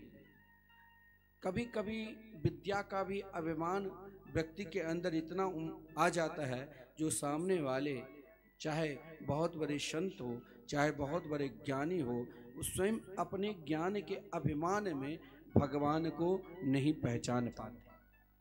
और यदि जो व्यक्ति भगवान को नहीं पहचानते हैं, ऐसा ज्ञान ही भागवत में दिखाया गया है कि वृद्ध है। भागवत जो कथा है वो कहानी नहीं, वो हमारे जीवन को ही किस प्रकार, भागवत 2 प्रकार के जीवन को जीने की कला सिखाता, हमें कैसा जीना चाहिए और जीकर अपने अंतिम समय में मरण को कैसा सुधारना चाहिए, यही 2 चीज भागवत सिखाते हैं। तो मुझे ऐसा ज्ञान चाहिए जिस ज्ञान से सदा प्रसन्नता रहे। तो पहला उसमें रुकावट है विद्या। बड़े बड़े स्वयं विद्वान हैं, जानते हैं धर्म शास्त्र इतिहास पुराण, वक्ता से पहले ही जानते हैं। आप सब भागवत जानते ही होंगे कि कब कौन सा प्रसंग है, कई बार श्रवण कर चुके हैं। फिर भी हमें बार बार जितने बार हो भगवान की चर्चा कथा सुनना चाहिए। लेकिन उसमें एक बाधा और भी है, विद्या रूप महत्व कुल धन यौवन अभिमान सदकंटक देखे जहाँ रहत न भक्ति निदान। दूसरा जो एक अभिमान है सुंदरता की। कभी कभी शरीर की सुंदरता में आकर हम स्वयं को भगवान को भूल जाते हैं। आगे आप कथा श्रवण करोगे, जैसे कुछ ऐसा भी व्यक्ति था जो अपनी सुंदरता के अंदर भगवान को भूल गए और संत की कृपा हुई, जैसे पिंगला नाम की वेश्या। तो विद्या रूप। तीसरा है महत्व कुल। बड़े कुल में यदि हम जन्म लिए तो वहाँ कुल का भी अभिमान आ जाता है। हमारे दादा परदादा पिताजी इतने बड़े हैं, अरे हमें क्या ज़रूरत है, हमें ना कुछ काम धंधा कुछ करने की ज़रूरत नहीं, घर में बहुत धन दौलत है, हम क्यों भगवान की कथा सत्संग में जाए। हमें तो एकमात्र महाराज खाना पीना मौज मस्ती में रहना। जिस कारण हम सत्संग से, सत्कर्म से जो ज्ञान हमें भगवान से मिला दे, उन ज्ञान से दूर हो रहे। और चौथा है धन का। धन का जो अभिमान है, धन का अभिमान भी व्यक्ति के अंदर जब आ जाता है तो उसे भगवान नहीं झुकने देते। और पांचवा जवानी का अभिमान। यवानी का अभिमान भी भगवान लग नहीं झुकने देते। लेकिन महाराज ठीक है, मेरे पास पांचों अभिमान हैं, फिर भी इस कलिकाल में मुझे भगवान की प्राप्ति कैसे? और यही प्रश्न लिया था सूत जी ने। सूत जी से सुनका दे कि भक्ति और ज्ञान और वैराग्य की प्राप्ति घर और परिवार में रहकर कैसे प्राप्ति हो जाए, और वही ज्ञान आ जाए जिस ज्ञान से भगवान मिल जाए। वही भक्ति मेरे हृदय में सदा रहे, जिस भक्ति से सदा भगवान मेरे निकट रहे। और वही वैराग, बड़े बड़े वैरागी है, लेकिन उन वैरागी को अंदर भी दुनिया से वैराग, लेकिन दुनिया को दिखाने के लिए हम वैरागी है, लेकिन आसक्ति भरा हुआ है। मुझे यही अगर वैराग आए, और यदि आसक्ति आए तो श्री कृष्ण के चरणारविंद में कैसी आसक्ति जगे। बस इन्हीं 3 प्रश्नों को लेकर शौनकादिक ने प्रश्न किया कि इस कलिकाल में भक्ति, ज्ञान और वैराग्य की प्राप्ति कैसे। और एक विलक्षण बात, कृष्ण प्राप्ति कर्म शाश्वत साधनम तद बदाधुना। हम कुछ ना करें, हम केवल एक पल के लिए अपने देहाभिमान में ही, यानी देह का ही अभिमान करके रहे। लेकिन इस कलिकाल में मुझे परमात्मा की प्राप्ति, कन्हैया की प्राप्ति, श्याम सुंदर की प्राप्ति कैसे हो। कृष्ण प्राप्ति कर्म शाश्वत साधनम तद बदाधुना। देखिए, परमात्मा की प्राप्ति हम धर्म करते हैं, सत्कर्म करते हैं, तो सर्वप्रथम हमें अपने जीवन में विश्वास लाना चाहिए। और यदि आपने अपने जीवन में 3 चीज, चाहे सब कुछ छोड़ दो और 3 चीज भागवत कथा के प्रारंभ में ही संकल्प ले लो, तो जीवन में कभी दुख नहीं मिलेगा। ये मैं भागवत पीठ से कह रहा हूं। पहला, विश्वास। हमारे अंदर वो विश्वास रहना चाहिए, जैसे हम एक दूसरे के ऊपर विश्वास करते हैं, और विश्वास करते करते किसी कारण, किसी बात लेकर तनिक अधिक बढ़ जाता है तो हम विश्वास तोड़ देते हैं। क्योंकि मेरे विश्वास में एक दोष है। कौन? उससे हमें संबंध नहीं है। संबंध मतलब, अब मानो यदि पति पत्नी का संबंध है, विश्वास किया ये मेरी पत्नी है, मेरे पति है, और संबंध है, तो फिर तलाक क्यों हो जाते हैं? दोष यहां है कि उसके अंदर समर्पित भाव नहीं है। यदि उनके अंदर समर्पित भाव होगा तो दोनों का चाहे प्राण अलग हो, देह अलग हो, लेकिन प्राण एक हो जाते हैं। इसी प्रकार हमें परमात्मा के प्रति विश्वास, संबंध और समर्पित लेकर, चाहे जीवन में भयंकर से भयंकर दुख आ जाए, हम भगवान के मार्ग पर चल रहे हैं, हो सकता है उस मार्ग पर चलते चलते हमें दुख आ जाए, फिर भी अपने विश्वास को तोड़ना नहीं चाहिए। वो विश्वास का एक संबंध जोड़ लो। आपके अंदर जो क्षमता, चाहे आप उन्हें अपना पुत्र मान लो, चाहे उन्हें अपना पति मान लो, चाहे उन्हें अपना सखा मान लो, जो मानना है सो मान लो। यदि कृष्ण की प्राप्ति करना है और यदि हमने संबंध जोड़ लिया तो समर्पित भाव अपने आप हो जाएगा। समर्पित भाव मतलब हम पूर्ण रूप से उनके हैं, और ये भाव तब ही जगेगा जब हम परमात्मा के प्रति प्रथम चरण विश्वास लेकर आगे बढ़ेंगे। तब चाहे आप किसी भी स्थिति में, किसी भी परिस्थिति में रहो, परमात्मा की प्राप्ति अवश्य। और यही प्रश्न क्या था? कृष्ण प्राप्ति कर्म शाश्वत साधनम तद बदाधुना। हमें व्यापार और परिवार के साथ में रहकर परमात्मा की प्राप्ति करना है। ऐसा कोई साधन, ऐसा कोई उपाय हमें बताओ।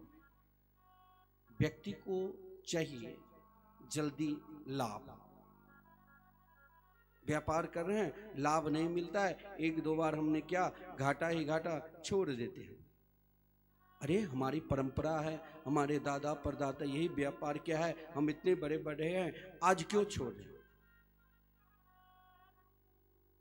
हम छोड़ देते हैं क्योंकि हमें जल्दी, एक जो आदत बन गई है हर चीज में जल्दी, सब कार्य में जल्दी, जल्दी करना है, जल्दी करना, जल्दी करना। और परमात्मा की प्राप्ति में जल्दी है ही नहीं। उसके लिए तो एक पूर्ण रूप से विश्वास, क्योंकि आदरणीय श्रीमान सुखदेव जी जब भागवत अध्ययन करने के लिए अपने पिता के पास आए, व्यास जी के पास, तो व्यास जी ने कहा कि मेरे पुत्र के अंदर गुण है कि नहीं, जिस कारण मिथिला के परम पवित्र भूमि महाराज जनक जी के द्वार पर भेज दी। महाराज जनक जी ने देखा कि इसके अंदर धैर्य है कि नहीं। जिस धैर्य की परीक्षा के लिए व्यक्ति के अंदर जब धैर्य नहीं आता है तो क्या उससे लाभ मिलता है? क्रोध। धैर्य टूटा, बात बात में क्रोध, और क्रोधी व्यक्ति को फिर कुछ नहीं मिलता। इसलिए धैर्य की परीक्षा के लिए जब द्वारपाल ने कहा कि अभी महाराज जनक नहीं मिलेंगे, तो एक विश्वास था कि जब हम इनके द्वार पर आए तो चाहे आज मिले, चाहे 10 वर्ष के बाद मिले, और चाहे 10 जन्म के बाद मिले, लेकिन वो बांके बिहारी ठाकुर हमें मिलेंगे जरूर, यही विश्वास है। और यही विश्वास के परीक्षा लेने के लिए सूत जी महाराज ने शौनकादिक से कहा कि कृष्ण प्राप्ति कर्म शाश्वत साधनम तद बदाधुना, ये अति दुर्लभ है। इसके लिए मैं तुम्हें जल्दी लाभ चाहिए, हर व्यक्ति को जल्दी लाभ चाहिए, तो मैं कुछ साधना बता देता हूँ। बोले कौन? चिंता मणिर्लोक सुखम सुरद्रो स्वर्ग संपदम प्रेक्षते गुरु प्रीतो वैकुंठम योगी दुर्लभम। कहा कि देखो महाराज, हर व्यक्ति को जल्दी लाभ चाहिए तो परमात्मा की प्राप्ति में समय लग सकता है। उसके लिए महाराज एक विश्वास के साथ, संबंध के साथ और समर्पित भाव के लिए बरसों लग सकते हैं। देखो मेरे पास ऐसा मंत्र है, हर व्यक्ति जब बड़े बड़े पंडित जी के पास जाते हैं अपने कुंडली लेकर, तो सर्वप्रथम सोचते हैं कि महाराज ना जाने कितने अनुष्ठान उपाय कर लिया, लेकिन हम आप ना जाने कितने आचार्य पंडित के पास गए, हस्तरेखा दिखाया, कुंडली दिखाया, लेकिन लाभ नहीं मिलता। अब आपके पास मैंने सुना हूँ चारों तरफ कि आप बहुत बड़े विद्वान यशस्वी है, तो आप ऐसा कोई उपाय बता दो जो उन मंत्र के अनुष्ठान करने मात्र से ही मेरे जीवन में तुरंत लाभ मिले। हर व्यक्ति को विश्वास में बिल्कुल कमी हो गई, जिस कारण तुरंत लाभ चाहिए, लेकिन वही तुरंत लाभ देने के लिए सूत जी ने कहा कि देखो मेरे पास भी मंत्र है, अगर तुम्हें चाहिए कि मुझे ऐश्वर्य धन्य, तो इसके लिए मैं एक पारसमणि प्राप्ति के लिए तुम्हें मंत्र बता देता हूँ। कुछ नहीं बोले, नाराज हो गए।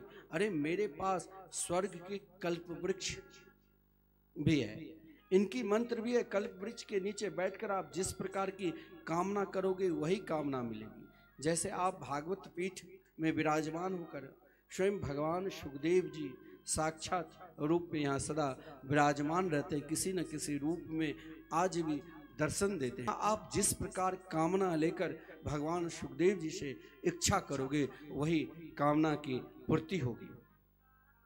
लेकिन जो सही में भक्त है उसने दुनिया की सुख और सुविधा को प्राप्त कर लिया है। अब उनके जीवन में एकमात्र एक ही मंत्र, एक ही उद्देश्य चाहिए कि परमात्मा की प्राप्ति। तो शिष्य सदपात्र मिल जाए तो यही कह सकता है कि हे गुरुदेव, प्रक्षति गुरु प्रीतो वैकुंठम योगी दुर्लभम। अब मेरे अंदर नहीं चाहिए स्वर्ग के कल्प वृक्ष और नहीं चाहिए पारस मणि। मेरे पास तो मात्र एकमात्र मैंने अपने हृदय रूपी सिंहासन पर जो वृंदावन विहारी को बैठा लिया हूं, तो फिर मेरे मन वृंदावन से बाहर ही ना जाए। रे मन वृंदा विपिन निहार।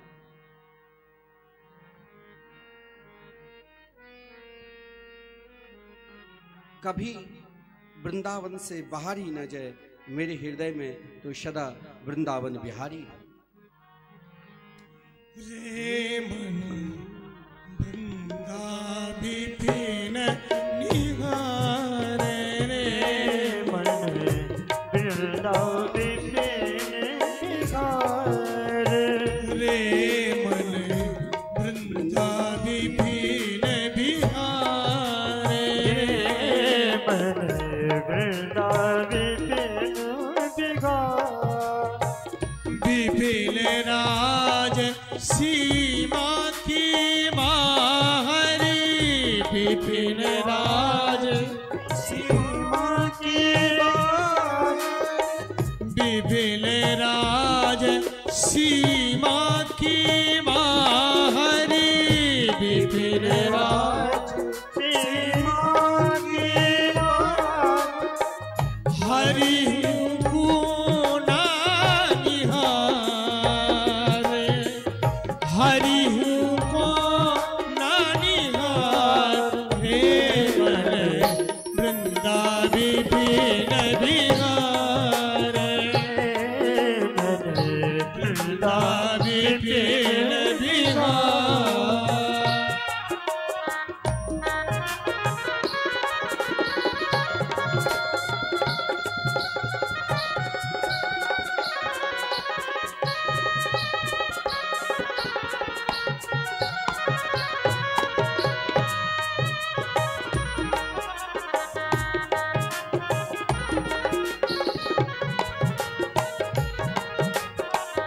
यद्यपि मिले कोटि चिंतामणि। यद्यपि मिले कोटि चिंतामणि। यद्यपि मिले कोटि चिंतामणि। यद्यपि मिले कोटि चिंतामणि। तदपि न हाथ पसारे। तदपि न हाथ पसारे। मन वृंदा विपिन बिहार। हे मन वृंदा विपिन बिहार। हे मन वृंदा विपिन बिहार।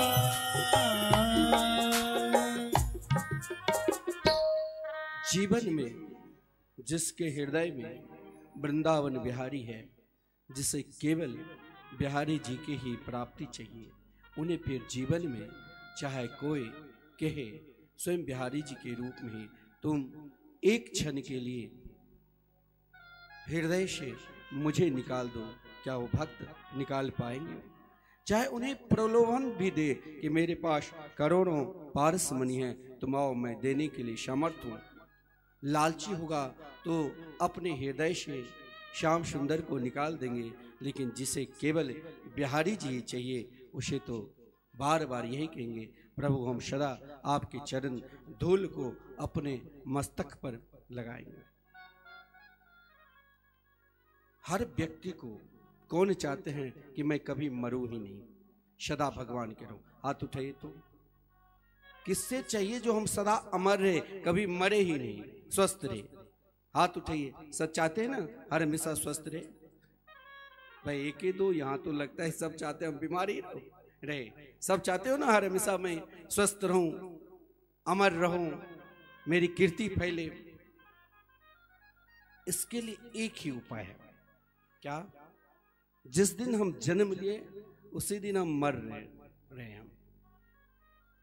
और भागवत में यही कहा गया है, कालव्याल मुखग्रास त्रासनास हेतवे श्रीमद्भागवतम शास्त्रम कलोकिरेण भासितम। हम जिस दिन जन्म लिए उसी दिन से हम मर भी रहे, हर पल हर क्षण। लेकिन हमें अमर रहना है, हमें कभी मरना है ही नहीं। इसके लिए मरण से बचाने की ताकत है तो सदगुरु की। अब ऐसे सदगुरु मत कर लेना, आजकल जैसे माइक के द्वारा प्रचार करते, अरे भाई हमें तुम गुरु बना लो। तब तो वही दशा कहा गया है राजस्थान में, लालची गुरु और लोभी चेला और दोनों नरक में ठिल्लम ठिल्ला। ऐसा गुरु नहीं, सदगुरु तो ऐसा होना चाहिए जो हमें श्री कृष्ण से मिला दे। हम हर क्षण हर पल मर रहे हैं, लेकिन एक मन में शंका होती है कि ऐसा गुरु कहाँ ढूंढे। मेरे अंदर वो विश्वास नहीं हो रहा है, सदगुरु कहाँ मिले जो हमें स्वयं भगवान से मिला। बोली दुनिया में चाहे हो सकता है कहीं आपको कोई संत ना मिले, लेकिन हमारे आचार्य संत दे दिया है, केवल उनके वाणी पर विश्वास करना है। और ऐसे संत जो परमहंस थे, एक होता है हंस और एक होता है परमहंस। जिस समय श्रीमान सुखदेव जी महाराज माता के गर्भ से जो 12 वर्ष तक मातृ गर्भ में निवास किया, भगवान के आदेश से बाहर निकले और बाहर निकलते ही सीधे जंगल की ओर प्रस्थान किया। और जिस समय अपने अलौकिक पुत्र को देखा तो माता के हृदय में वात्सल प्रेम उमड़ गई और महाराज व्यास जी से कहा कि जरा इसे रोको।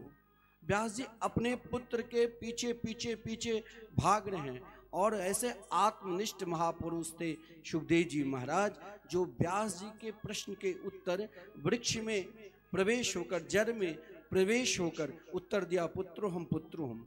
वही व्यास जी जब आगे बढ़ रहे थे तो कुछ अप्सराएं देवांगनाएं स्नान कर रही थी निर्वस्त्र। उस समय व्यास जी को देखकर वस्त्र पहन लिया और सुखदेव जी उसी मार्ग से गए तो वो लोग यथावत स्नान करती रही। तो व्यास जी ने उन कन्याओं के पास आकर कहा, बेटी ये बताओ, हम वयोवृद्ध हो चुके हैं, मेरे अंदर ये ज्ञान भी नहीं है अब कि तुम लोग क्या कर रही हो, लेकिन मेरे पुत्र अभी युवा अवस्था को प्राप्त कर आगे बढ़ रहे हैं, तुम लोग यथावत स्नान करती रही और मेरे देखकर वस्त्र क्यों पहन लिया। कहा कि व्यास जी आप एक हंस है, संत है लेकिन आप एक हंस है। हंस की आदत है कि दूध भी रख दो और पानी दोनों की मिलावट कर दो तो दूध पी लेगा और पानी को छोड़ देगा। आपके अंदर ये ज्ञान है कि ये स्त्री है कि ये पुरुष है, लेकिन आपके पुत्र परमहंस है। उनके अंदर स्त्री और पुरुष दोनों में अपने प्रभु परमात्मा को दर्शन करते हैं। ऐसे भगवान सुखदेव जी इस काल रूपी अजगर से बचना है और सदा हमें अमर रहना है। अमर वही व्यक्ति है जो भगवान के हो गए हैं, वो कभी मरते ही नहीं। क्या ध्रुव कभी मर सकते हैं? क्या प्रहलाद कभी मर सकते हैं? यदि एक असुर स्वभाव का व्यक्ति भी है और वो भी भगवान के हो गए तो वो भी अमर है। यदि हम भी भगवान के हो गए, भागवत भगवान के हो गए, तो हम भी अमर हो गए। संत पर विश्वास न हो, कोई सदगुरु न मिले, लेकिन अपने जीवन में भागवत पर पूर्ण रूप से विश्वास करो, क्योंकि भागवत में वो ताकत है जो काल रूपी अजगर के मुख के जो हम ग्रास बने हुए हैं और तब तक सुरक्षित है जब तक वो अपना मुख नहीं बंद कर लेता है, तब तक ही हम सुरक्षित है, लेकिन हमें सदा सुरक्षित रहना है। तो श्रीमद्भागवतम शास्त्रम, जीवन में गुरु मंत्र भागवत को मान लो। भाई हमने मंत्र दीक्षा लेते हैं तो सदगुरु हमें दीक्षा प्रदान करते हैं और कहते हैं इस मार्ग पर चलो, लेकिन जब स्वयं को सदगुरु ही विषयी हो गया है, उनके पास अनेक इच्छा आकांक्षा बढ़ गए हैं, तो हमें कैसे परमात्मा से मिलाएंगे? और हमें तो कुछ आगे बढ़ना है, परमात्मा से मिलना है। तो कहा गया है भागवत में, तुम अपने जीवन में श्रीमद्भागवतम शास्त्रम, भागवत शास्त्र को ही मंत्र मान लो। एक श्लोक को ऐसा गान करते रहो, ऐसा गान करते रहो, एक ही श्लोक आपको श्री कृष्ण से मिला देंगे, क्योंकि यह भागवत साक्षात कलो किरणे भाषितम, भगवान सुखदेव जी इस कलयुग में प्राणी मात्र के कल्याण के लिए भागवत शास्त्र की व्याख्या की है और महाराज परीक्षित को प्रदान की है। यह अमृत है। आपने प्रातः काल में सुना होगा, महाराज श्री ने कहा यह अमृत है। इस अमृत को पान, देखिए एक अमृत जो जिस समय महाराज परीक्षित को श्राप लगा, अभी तक देखिए जीवन में भगवान के शरण में जाने से क्या लाभ मिलता है। हम अभी तक भगवान को पहचाने नहीं और इच्छा प्रकट की मन में कि भाई हमें शुक तीर्थ में पूरनचंद बोत्रा जी कथा करवा रहे हैं, समस्त परिवार को बड़ा उल्लासपूर्वक आनंदपूर्वक बुला रहे हैं, हमें जाना है। अभी हमें वो पता भी नहीं वहाँ जाकर क्या लाभ मिलेंगे, भागवत सुनकर क्या लाभ मिलेंगे। केवल हमने मन में इच्छा की, मन में इच्छा करते ही भगवान स्वयं को सोचते हैं कि मैं इसे दूं तो दूं क्या, तो भगवान स्वयं अपने आप को हो जाते हैं। और जब भगवान हो गए तो उनके चरणारविंद में क्या है, आप एकमात्र कन्हैया को हो जाइए, श्री रामकृष्ण के चरणारविंद के आश्रित हो जाए, वहां सब कुछ मिलेगा। धर्म अर्थ काम और मोक्ष, धर्मार्थ काम मोक्षाख्याम यह इच्छेत श्रेय आत्मना एकमेवा हरिस्तत्र कारणम पाद सेवनम। एक का चरणार बिंद के यदि हम आश्रित हो गए तो वहां धर्म अर्थ काम और मोक्ष चारों के साथ। और महाराज परीक्षित सब कुछ छोड़कर जहां पर हम सब विराजमान होकर श्री कृष्ण कथा अमृत का रसास्वादन कर रहे हैं, वहीं शुक तीर्थ में विराजमान थे और अभी तक उन्हें नहीं सदगुरु मिला नहीं कुछ, लेकिन केवल मति कृष्ण ने अपनी मति को, अपनी बुद्धि को श्री कृष्ण के चरणार बिंद में समर्पित कर दिया। और देखो ममता आसक्ति जल्दी नहीं जाती। कथा में बैठे हो और मन करेगा कि जल्दी उठकर जरा फोन लगाऊं, मोबाइल तो सबके पास है, कि दुकान सही चल रहा है कि नहीं चल रहा है, दुकान को छोड़कर आए पता नहीं क्या करता होगा नौकर, मन में होता रहता है। और यही आप यदि मन में इच्छा प्रकट की कि ममता जो हो, हम समस्त ममता आसक्ति को, जैसे महाराज परीक्षित भारत के सम्राट रहकर एक क्षण में अपनी ममता आसक्ति को त्याग कर एकमात्र मति कृष्ण ने श्री कृष्ण के चरणार बिंद में अपनी बुद्धि को लगा दिया, उस समय स्वयं श्रीमान सुखदेव जी का आगमन हुए। और महाराज सुखदेव जी का जिस समय आगमन हुए तो वहां एक घटना घटी। समस्त देवता अमृत कलश लेकर, आप ध्यान देना, जिस अमृत को प्राप्त करने के लिए आगे आप कथा श्रवण करोगे समुद्र मंथन में, और उन समुद्र मंथन में देवता जिस अमृत को प्राप्त करने के लिए अपने जीवन में सबसे अधिक परिश्रम क्या था। महाराज देवासुर संग्राम हुए थे, ना जाने लाखों देवता असुर उसमें शहीद हुए, और उन अमृत को स्वर्ग लोक में जो सुरक्षा कर्मी थे, जहां पर महाराज कहा गया है लक्ष्य यानी लाखों करोड़ों देवता लोग उन अमृत कलश को सुरक्षा कर्मी के रूप में तैयार थे। लेकिन जिस समय महाराज परीक्षित, अब ध्यान देना कि भागवत क्या है, भागवत से हमें क्या नहीं मिलेंगे, सब कुछ मिलेंगे। महाराज जिस अमृत के लिए देवता अपने जीवन में ना जाने देवासुर संग्राम में मार खाए थे, परिश्रम समुद्र मंथन कर प्राप्त किया था, आज वही अमृत किसे आसानी से मिल रहा है? महाराज परीक्षित को, जिसने कुछ नहीं जीवन में किया, नहीं कोई परिश्रम, केवल अपनी ममता। हम अपनी ममता को यानी अपने मन को एक क्षण के लिए, एक पल के लिए मतिम कृष्ण ने श्री कृष्ण के चरणार बिंद में समर्पित कर दिया था। और जो ही श्री कृष्ण के चरणार बिंद में समर्पित किया तो उसी समय सुखदेव जी के चरणों में प्रणाम कर समस्त देवता कह रहे, महाराज हमें इस स्वर्ग के अमृत चाहिए ही नहीं। अमृत दो प्रकार के होते हैं। एक अमृत, संसार में हम जो भी सुख सुविधा प्राप्त करते हैं, इन सुख सुविधा में जितना महाराज सुख है उससे अधिक दुख है। जो भी आप अधिक रोज रसगुल्ला खाने लग जाओगे तो भी बीमार, रोज महाराज सुंदर व्यवस्था में रहोगे तो भी बीमार। जितना महाराज सुख है उतना दुख है भी है। इस स्वर्ग का अमृत बिल्कुल उसी प्रकार के है।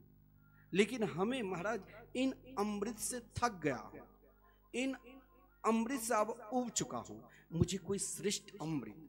जैसे लोग बहुत दिन शहर में रहते हैं तो उनकी इच्छा होती है जरा गांव जाऊं। जैसे आप लोग बीकानेर कलकत्ता में रहते हो, लेकिन कभी कभी इच्छा होती होगी चलो भाई बीकानेर भी घूम कर आते हैं, अपने गांव के लोगों से मिल लेंगे, आपस में चर्चा करेंगे। गांव का सुख, गांव का आनंद अलग है।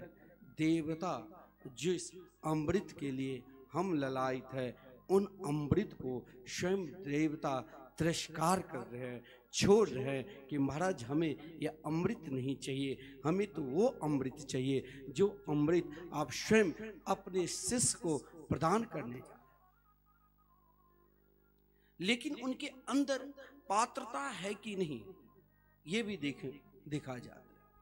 देवताओं के अंदर वो जिज्ञासा तो थी, लेकिन सामने वाले के अंदर जब परमात्मा के प्रति जिज्ञासा रहेगी तब ही उसे पुरस्कारी किया जाएगा। आपके पास यदि भूख नहीं लगी है और सामने वाले पुरस्कारी करके दे दिया तो उसे आप उच्छिष्ट यानी झूठन फेंक दोगे, भाई हमें भूख है ही नहीं तो मैं कैसे खाऊं। इसी प्रकार देवता के अंदर वो अभी भूख नहीं थी।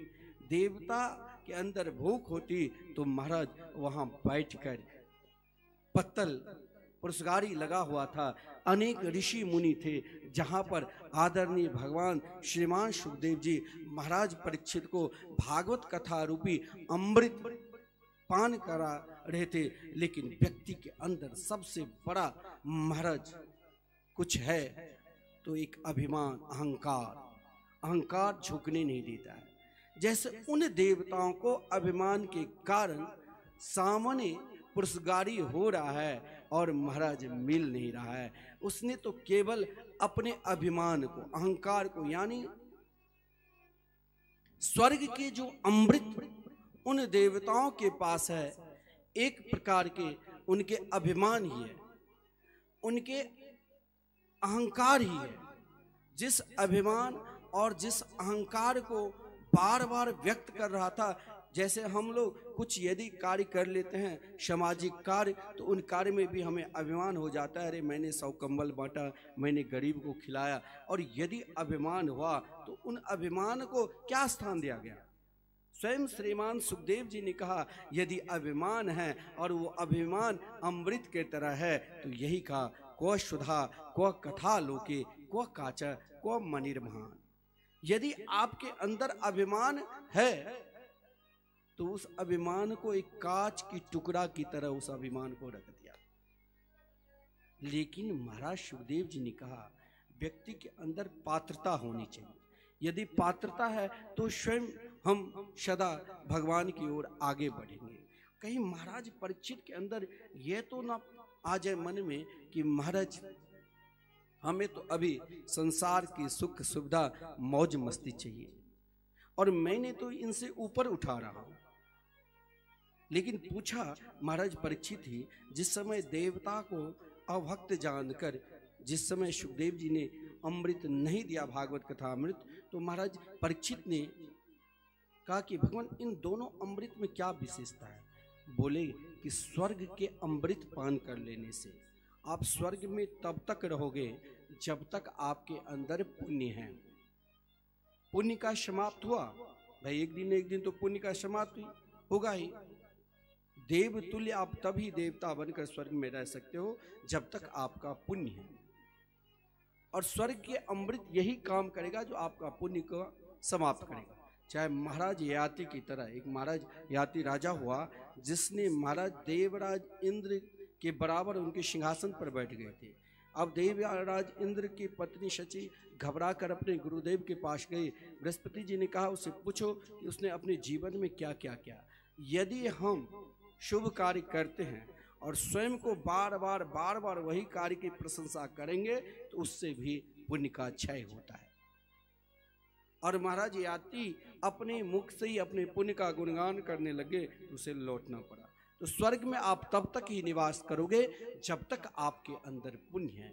लेकिन भागवत कथा अमृत, भागवत कथा अमृत तो उन गोपियों ने गान की। गोपी गीत में वर्णन है जिस समय श्री कृष्ण अंतर्धान हो गए तो महाराज उन गोपी ब्रजांगना ब्रज की गोपी ने कही यदि मैं जी रही हूँ तो एकमात्र आपकी कथा तब कथा अमृतम। और यही पुकारती थी क्या, तब अमृतम तब जीवनम कवि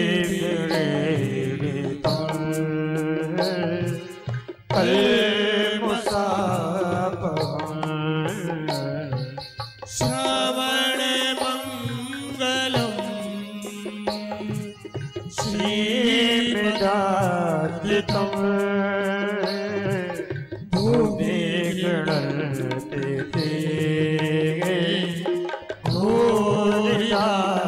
जना।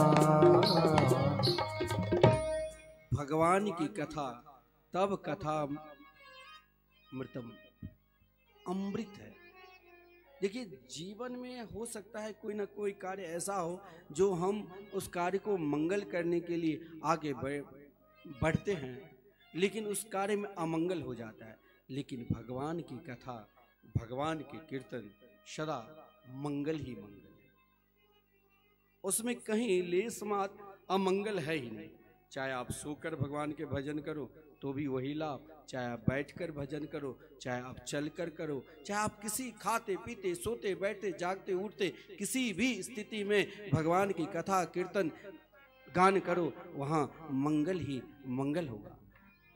ये जो अमृत है जिसके लिए स्वयं भगवान वेद भगवती श्रुति कहती है न च पुनरावर्तते न च पुनरावर्तते। फिर हमारी संबंध किससे, तो जब हम विश्वास क्या संबंध क्या तब समर्पित किस में हो जाएंगे, फिर हम भक्त और भगवान दोनों बराबर हो जाएंगे। फिर मेरे साथ हमारे कन्हैया सदा हम मीरा की तरह शबरी की तरह जित देखो तित श्याम मई की स्थिति हो जाएंगी। ये है भागवत। लेकिन भागवत की परीक्षा कभी नहीं लेना चाहिए। ब्रह्मा जी ने अपने ब्रह्मलोक में भागवत की परीक्षा ली तो स्वयं ब्रह्मा जी तो क्या हुआ, कुछ नहीं मिला। समस्त इतिहास पुराण वेद शास्त्र जितने भी है एक पल्ला पर और भागवत जिस पर था। भागवत अपने आप में स्वयं भगवान ही है, ये कोई ग्रंथ नहीं है, कोई पोथी नहीं है। लिखा हुआ है भागवत में तेन यंग बांग मई मूर्ति प्रत्यक्षा वर्तते हरि। साक्षात श्री कृष्ण के ही विग्रह है।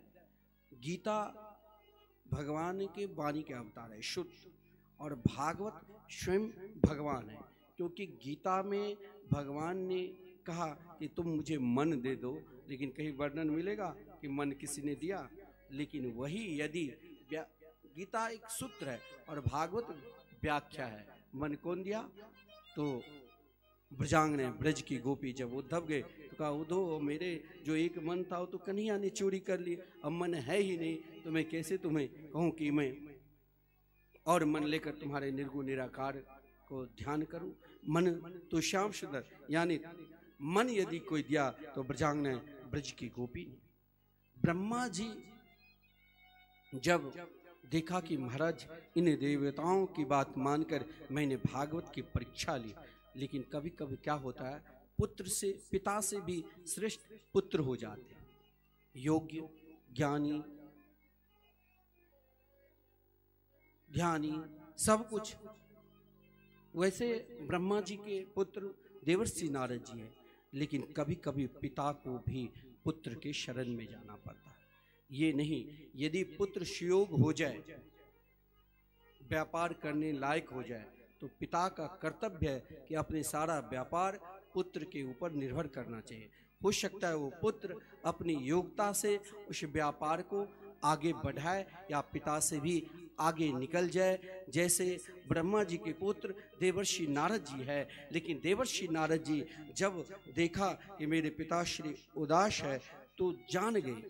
कभी कभी जो उत्तम श्रेणी के पुत्र, उसे ही कहा गया संतान को जो मन में इच्छा हो, उत्तम श्रेणी के सेवा भाव है, मन में इच्छा हो और सामने वाले समझ जाए, मान लेना ये उत्तम श्रेणी की सेवा है, और कहकर कर दे तो इसे मध्यम, और कहने के बाद ना करे तो इसे अधम कहा गया है। तो ब्रह्मा जी के भाव को देवर्षि नारद जी समझ गए। बोले महाराज आप क्यों घबराते हो, ये भागवत पीठ है। यदि हम सुख तीर्थ में आए हैं और किसी कारण हम किसी की निंदा, किसी के अनिष्ट सोचते हैं और हम चाहते नहीं फिर भी निंदा निकल जाती है, किसी के अमंगल निकल जाते हैं, तो इस पीठ में भागवत भगवान जहाँ साक्षात विराजमान है, जहाँ ये वट वृक्ष है, हमारे जीवन में यदि अनेक प्रकार के पाप अधर्म हुए हैं और इन वट वृक्ष को हो सके तो 108 बार नहीं तो 4 बार तो जरूर नित्य परिक्रमा करना चाहिए। जहाँ महाराज समस्त तीर्थ, समस्त देवी देवता सब कुछ विराजमान है। क्योंकि स्वयं देवर्षि नारद जी ने अपने पिता ब्रह्मा जी से कहा कि अगर आपसे हो सकता है किसी कारण वसात अपराध हुआ है तो इस अपराध से यदि मुक्ति चाहते हो तो 4 बार भागवत की परिक्रमा करो और संकल्प करो कि कभी हम भागवत की परीक्षा लेंगे ही नहीं। ब्रह्मा जी ने वही काम किया। यद्यपि ब्रह्मा जी से ही देवर्षि नारद जी का चतुश्लोकी भागवत का ज्ञान हुआ था, और देवर्षि नारद जी का एक ही इच्छा है, एक ही कामना है कि समाज भगवान से जुड़े, और जो चाहते हैं कि भगवान से समाज जुड़े। हम भी यदि अपने घर में 4-5 सदस्य है और हमारी इच्छा है कि हमारे घर के समस्त सदस्य भगवान से जुड़े, तो ये भी एक संत का लक्षण है। तो देवर्षि नारद जी एक बार सोचा कि चलो महाराज भगवान की चर्चा कहाँ हो रही है और कहाँ नहीं हो रही है और कौन नहीं जुड़े हैं। हर व्यक्ति की इच्छा और कामना है कि नहीं भगवान से जुड़ने की। इस उद्देश्य से लेकर देवर्षि नारद जी महाराज सोचा कि चलो, लेकिन उद्देश्य लेकर जा रहा था। आपके अंदर उद्देश्य, किसी का उद्देश्य है मुझे महाराज PhD डिलीट कर लिया, नौकरी नहीं मिल रहे हैं, पढ़कर यदि सफलता नहीं मिल रही है तो उदास हो जाते हैं। और जो ही उदास हुआ तो उदास का एक कारण है कि महाराज वहाँ तेज, एक जो उनकी सुंदरता है, एक जो प्रभाव है, घटने लग जाते हैं। व्यापार में यदि सफलता नहीं मिलती है तो उदास, किसी कार्य के लिए हम आगे बढ़ रहे हैं और उस कार्य में सफलता नहीं मिलती है, उदास। लेकिन सामने वाले जो कल तक हम जिनके साथ रहे, बोले, साथ चले, एक साथ रहे, वो सामने वाले जान जाते हैं भाई कल तक ये मुस्कुरा रहे थे, आज उदास क्यों है, कारण क्या है। यही उदासी के कारण देवर्षि नारद जी को शनकादिक का जब मिलन हुआ तो शनकादिक जान गए ये परम सत्संगी जो सबका कल्याण करे, जो महाराज हर प्राणी के अज्ञान को दूर कर दे और कृष्ण नाम रूपी ज्ञान प्रकट कर दे, ऐसे महापुरुष देवर्षि नारद जी है। और फिर भी उदास, तो उदासी के कारण पूछा, कथम ब्रह्मण दीन मुख कुतः चिंता तुरो भवान् त्वरितं गम्यते कुत्र कुतश्चा गमनम तव। जो कोई घर और परिवार में मान लो आपसे बार बार कहते भाई तुम उदास क्यों हो, एक बार टोक दिया आपने जवाब नहीं दिया, दोबारा फिर आगे बढ़े, फिर वही प्रश्न, भाई तू अपना उदास के कारण तो बताओ, किस कारण तुम दुखी हो, फिर भी नहीं, फिर आगे बढ़े तो फिर वही प्रश्न कि भाई प्रश्न पूछने की अलग तरीका, लेकिन उसका भाव एक ही, तुम उदास क्यों हो।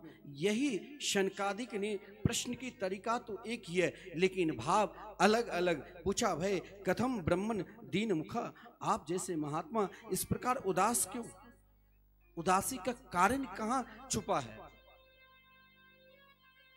या कोई बात नहीं माने लेकिन आपको क्या जरूरत, या प्रतिष्ठा ना मिले आपको क्या जरूरत, आप तो उन सब से ऊपर उठे हुए हैं।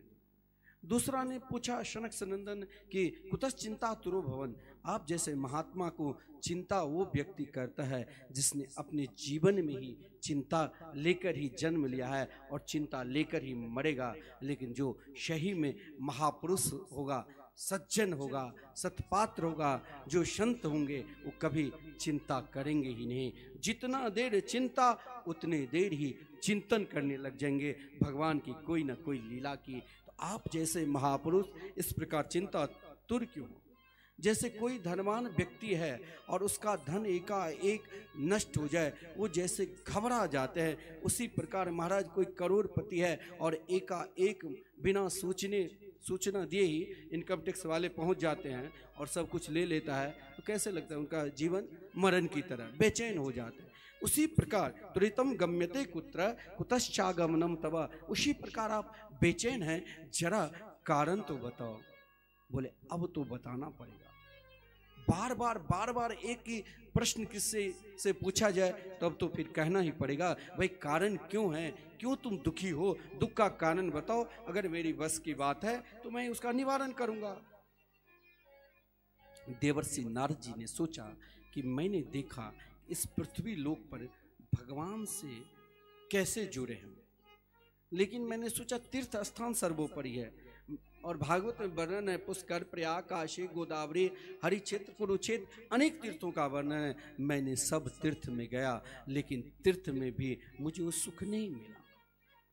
तीर्थ में जाओ और तीर्थ में जाकर केवल एक ही उद्देश्य लेकर कि मुझे मंदिर में दर्शन करना है। महाराज आजकल वृंदावन आप लोग भी जाओगे, हमें और वृंदावन जाओगे सोचोगे कि नहीं कि हमें तो प्रेम मंदिर देखना है, बस यही उद्देश्य लेकर नहीं जाओ तो वहाँ तीर्थ में जाकर तीर्थ की सफलता तब है कहीं बैठकर एक क्षण हम सब बैठकर, नहीं सत्संग तो हम स्वयं अपने आप बैठकर कीर्तन तो गा सकते हैं श्याम बाबा के, अरे कोई पद, कुछ ना कुछ हम भगवान के चिंतन तो कर सकते हैं।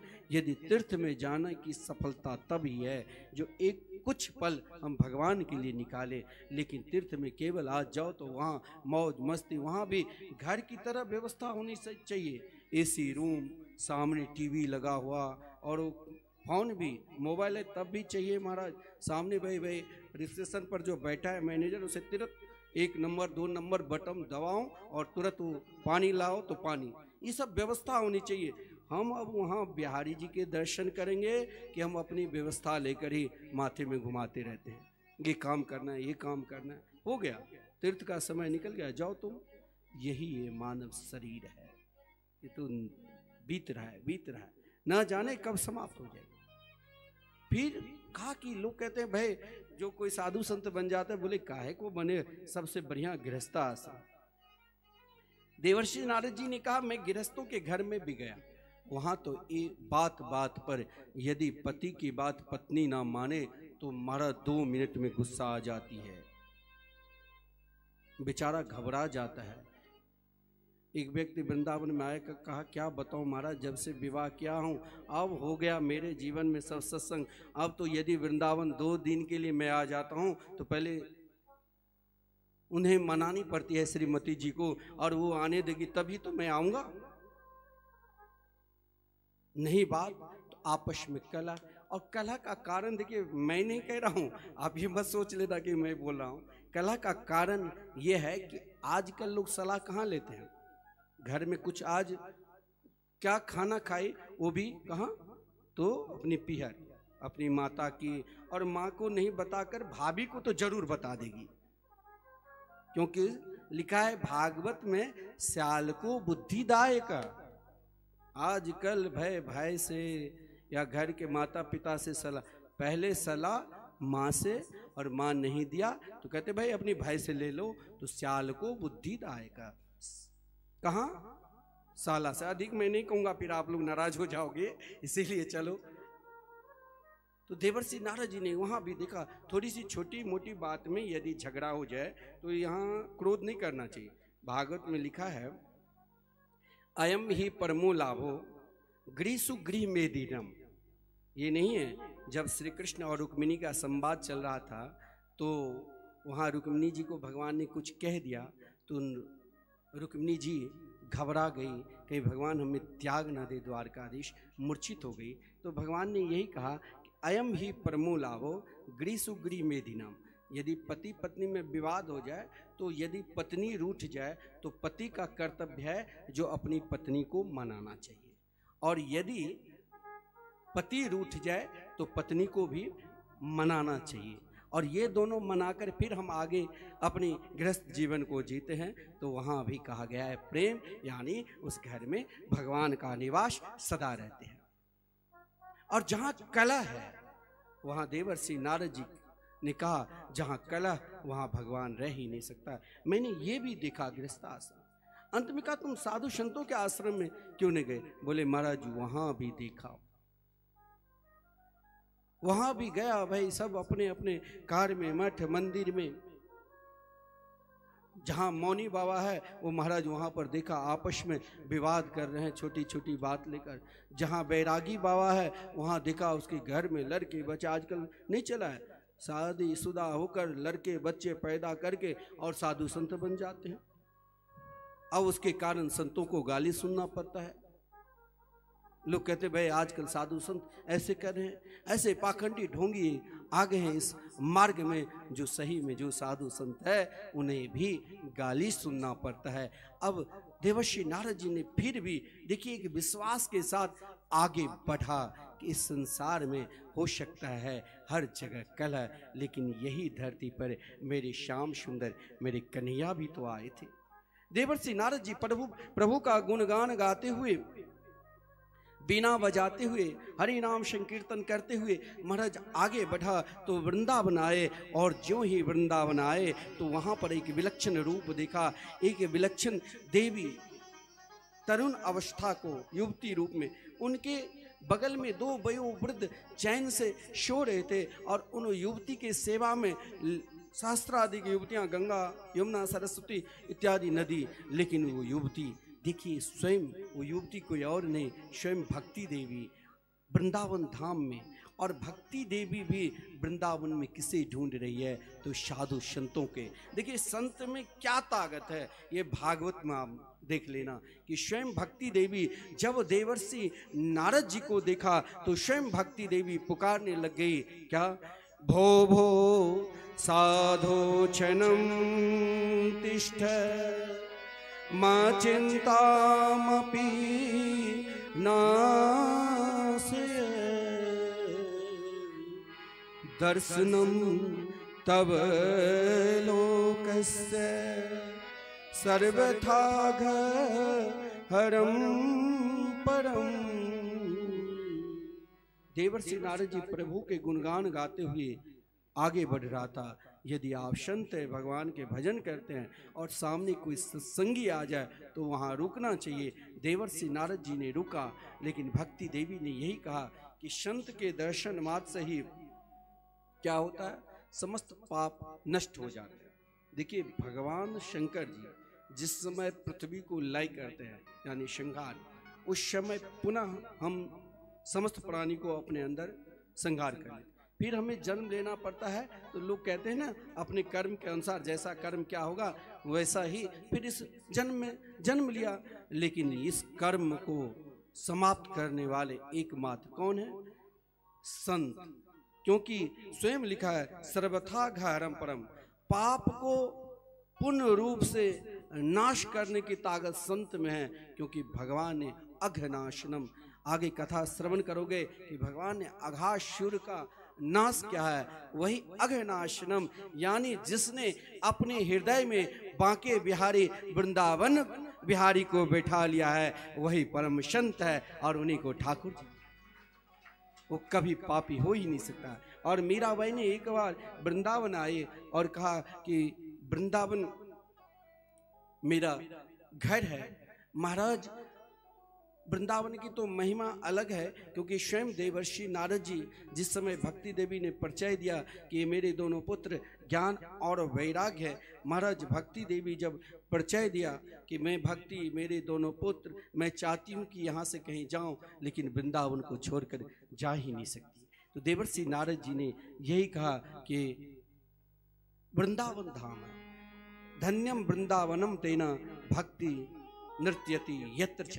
आज भी वृंदावन में वो प्रेम है, वो स्नेह है, जहाँ महाराज हर प्रकार के, चाहे युवक हो चाहे वृद्ध हो, सब, चाहे बालिका हो चाहे युवती हो चाहे वृद्धा हो, सब बिहारी जी के जय जयकार करते हैं और सत्संग में मस्त रहते हैं। और मीराबाई एक बार जब वृंदावन आई तो लोगों ने पूछा कहाँ जा रही हो, बोले जहाँ मेरे निज घर है, चलना है तो आप सभी को चलो। हम सब भी भाव के साथ ताली बजाते हुए पहुंचे एक बार वृंदावन। किराना वृंदावन मारी ससुराल समाल तारी नगरी ने, राणा वृंदावन मारी ससुराल समाल तारी नगरी ने, राणा वृंदावन मारी ससुराल समाल तारी नगरी ने, राणा वृंदावन मारी ससुराल। ताली बजाते हुए नगरी ने मारी नगरी ने, हाँ नगरी ने मारी नगरी ने, हाँ नगरी ने मारी नगरी ने, नगरी ने मारी नगरी ने, राणा वृंदावन मारी ससुराल समाल तारी नगरी ने, राणा वृंदावन ससुराल समाल तारी नगरी ने।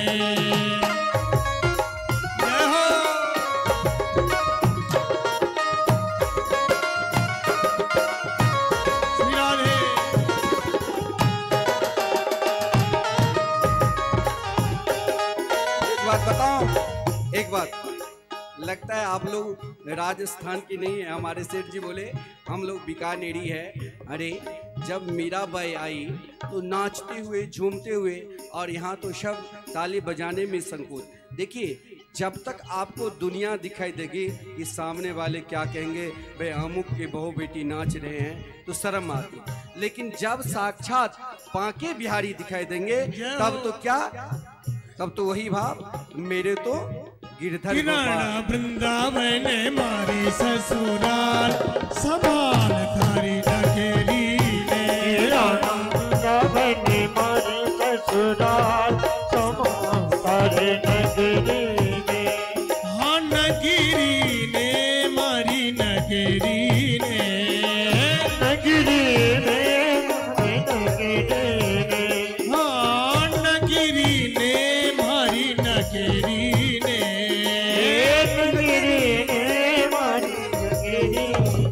किराना वृंदावन मारी ससुराल समाल तारी नगरी ने, राणा वृंदावन मारी ससुराल समाल तारी नगरी ने।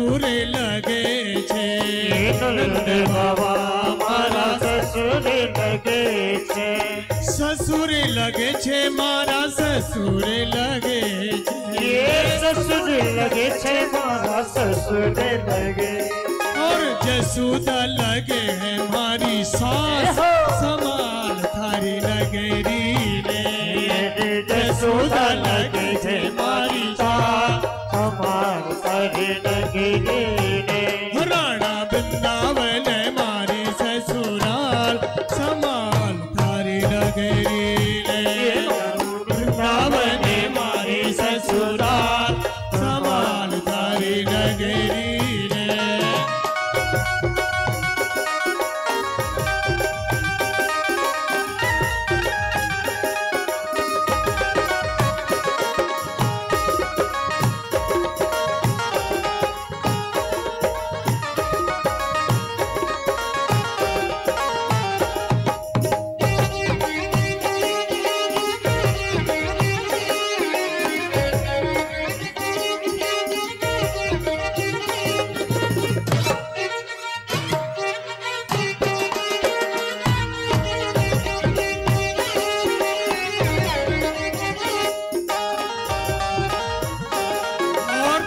ग्वाल बाल मारे देवर लगे छे ग्वाल बाल देवर लगे छे देवर लगे छे मारे देवर लगे छे देवर लगे छे मारे देवर लगे हर ग्वाल बाल मारे देवर लगे छे ग्वाल बाल मारे देवर लगे छे ताऊ लगे छे मारो जेठ संभाल थारी नगरी ने ताऊ लगे छे मारो जेठ संभाल थारी नगरी किराना वृंदावन मारी ससुराल संभाल थारी नगरी ने राणा वृंदावन मारी ससुराल संभाल थारी नगरी ने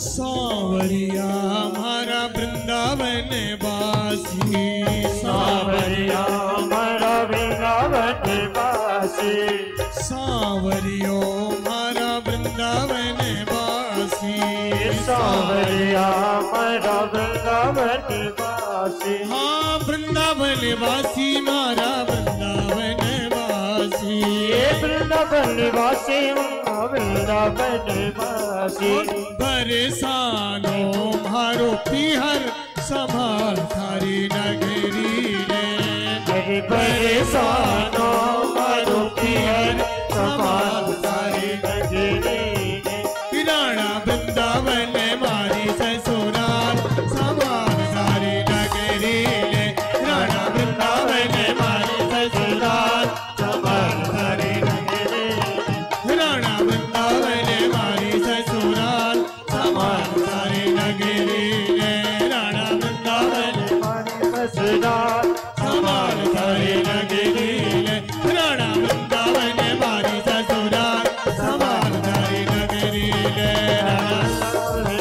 ससुराल संभाल थारी नगरी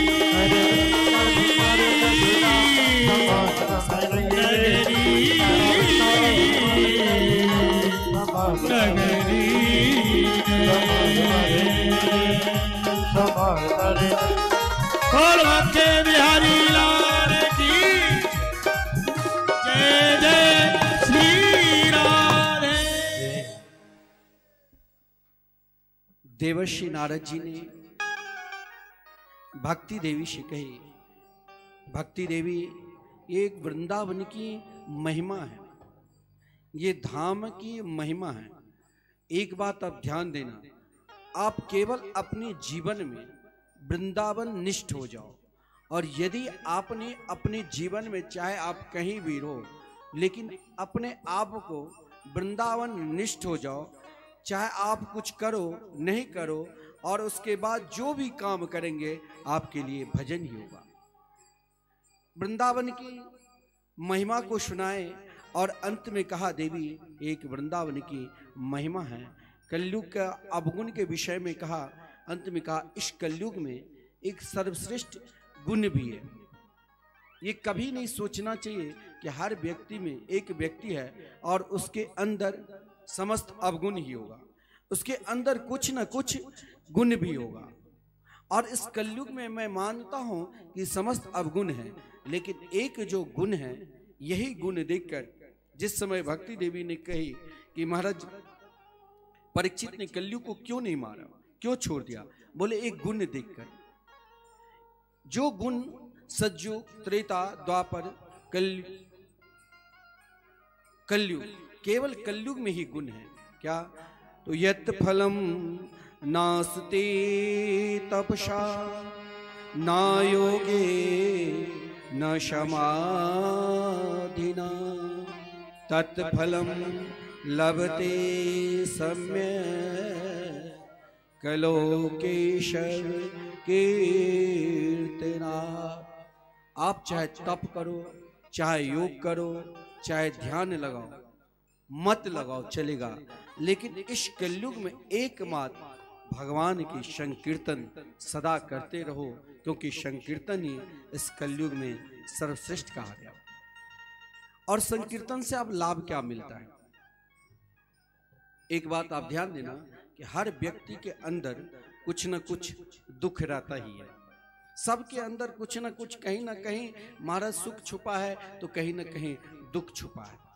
और सुख को भूलकर व्यक्ति के अंदर एक आदत हो जाती है जो दुख का ही हर हमेशा याद करते हैं, चिंता करते हैं, जिसे कहते हैं सबसे बड़ा दुख क्या?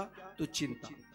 एक बात आप लोग ध्यान देना, ये बताओ कि जितने लोग आप हैं इसमें से चिंता कौन करते हैं, कौन नहीं करते? जो नहीं करते हैं वो हाथ उठाओ, और जो करते हैं वो मत हाथ उठाओ।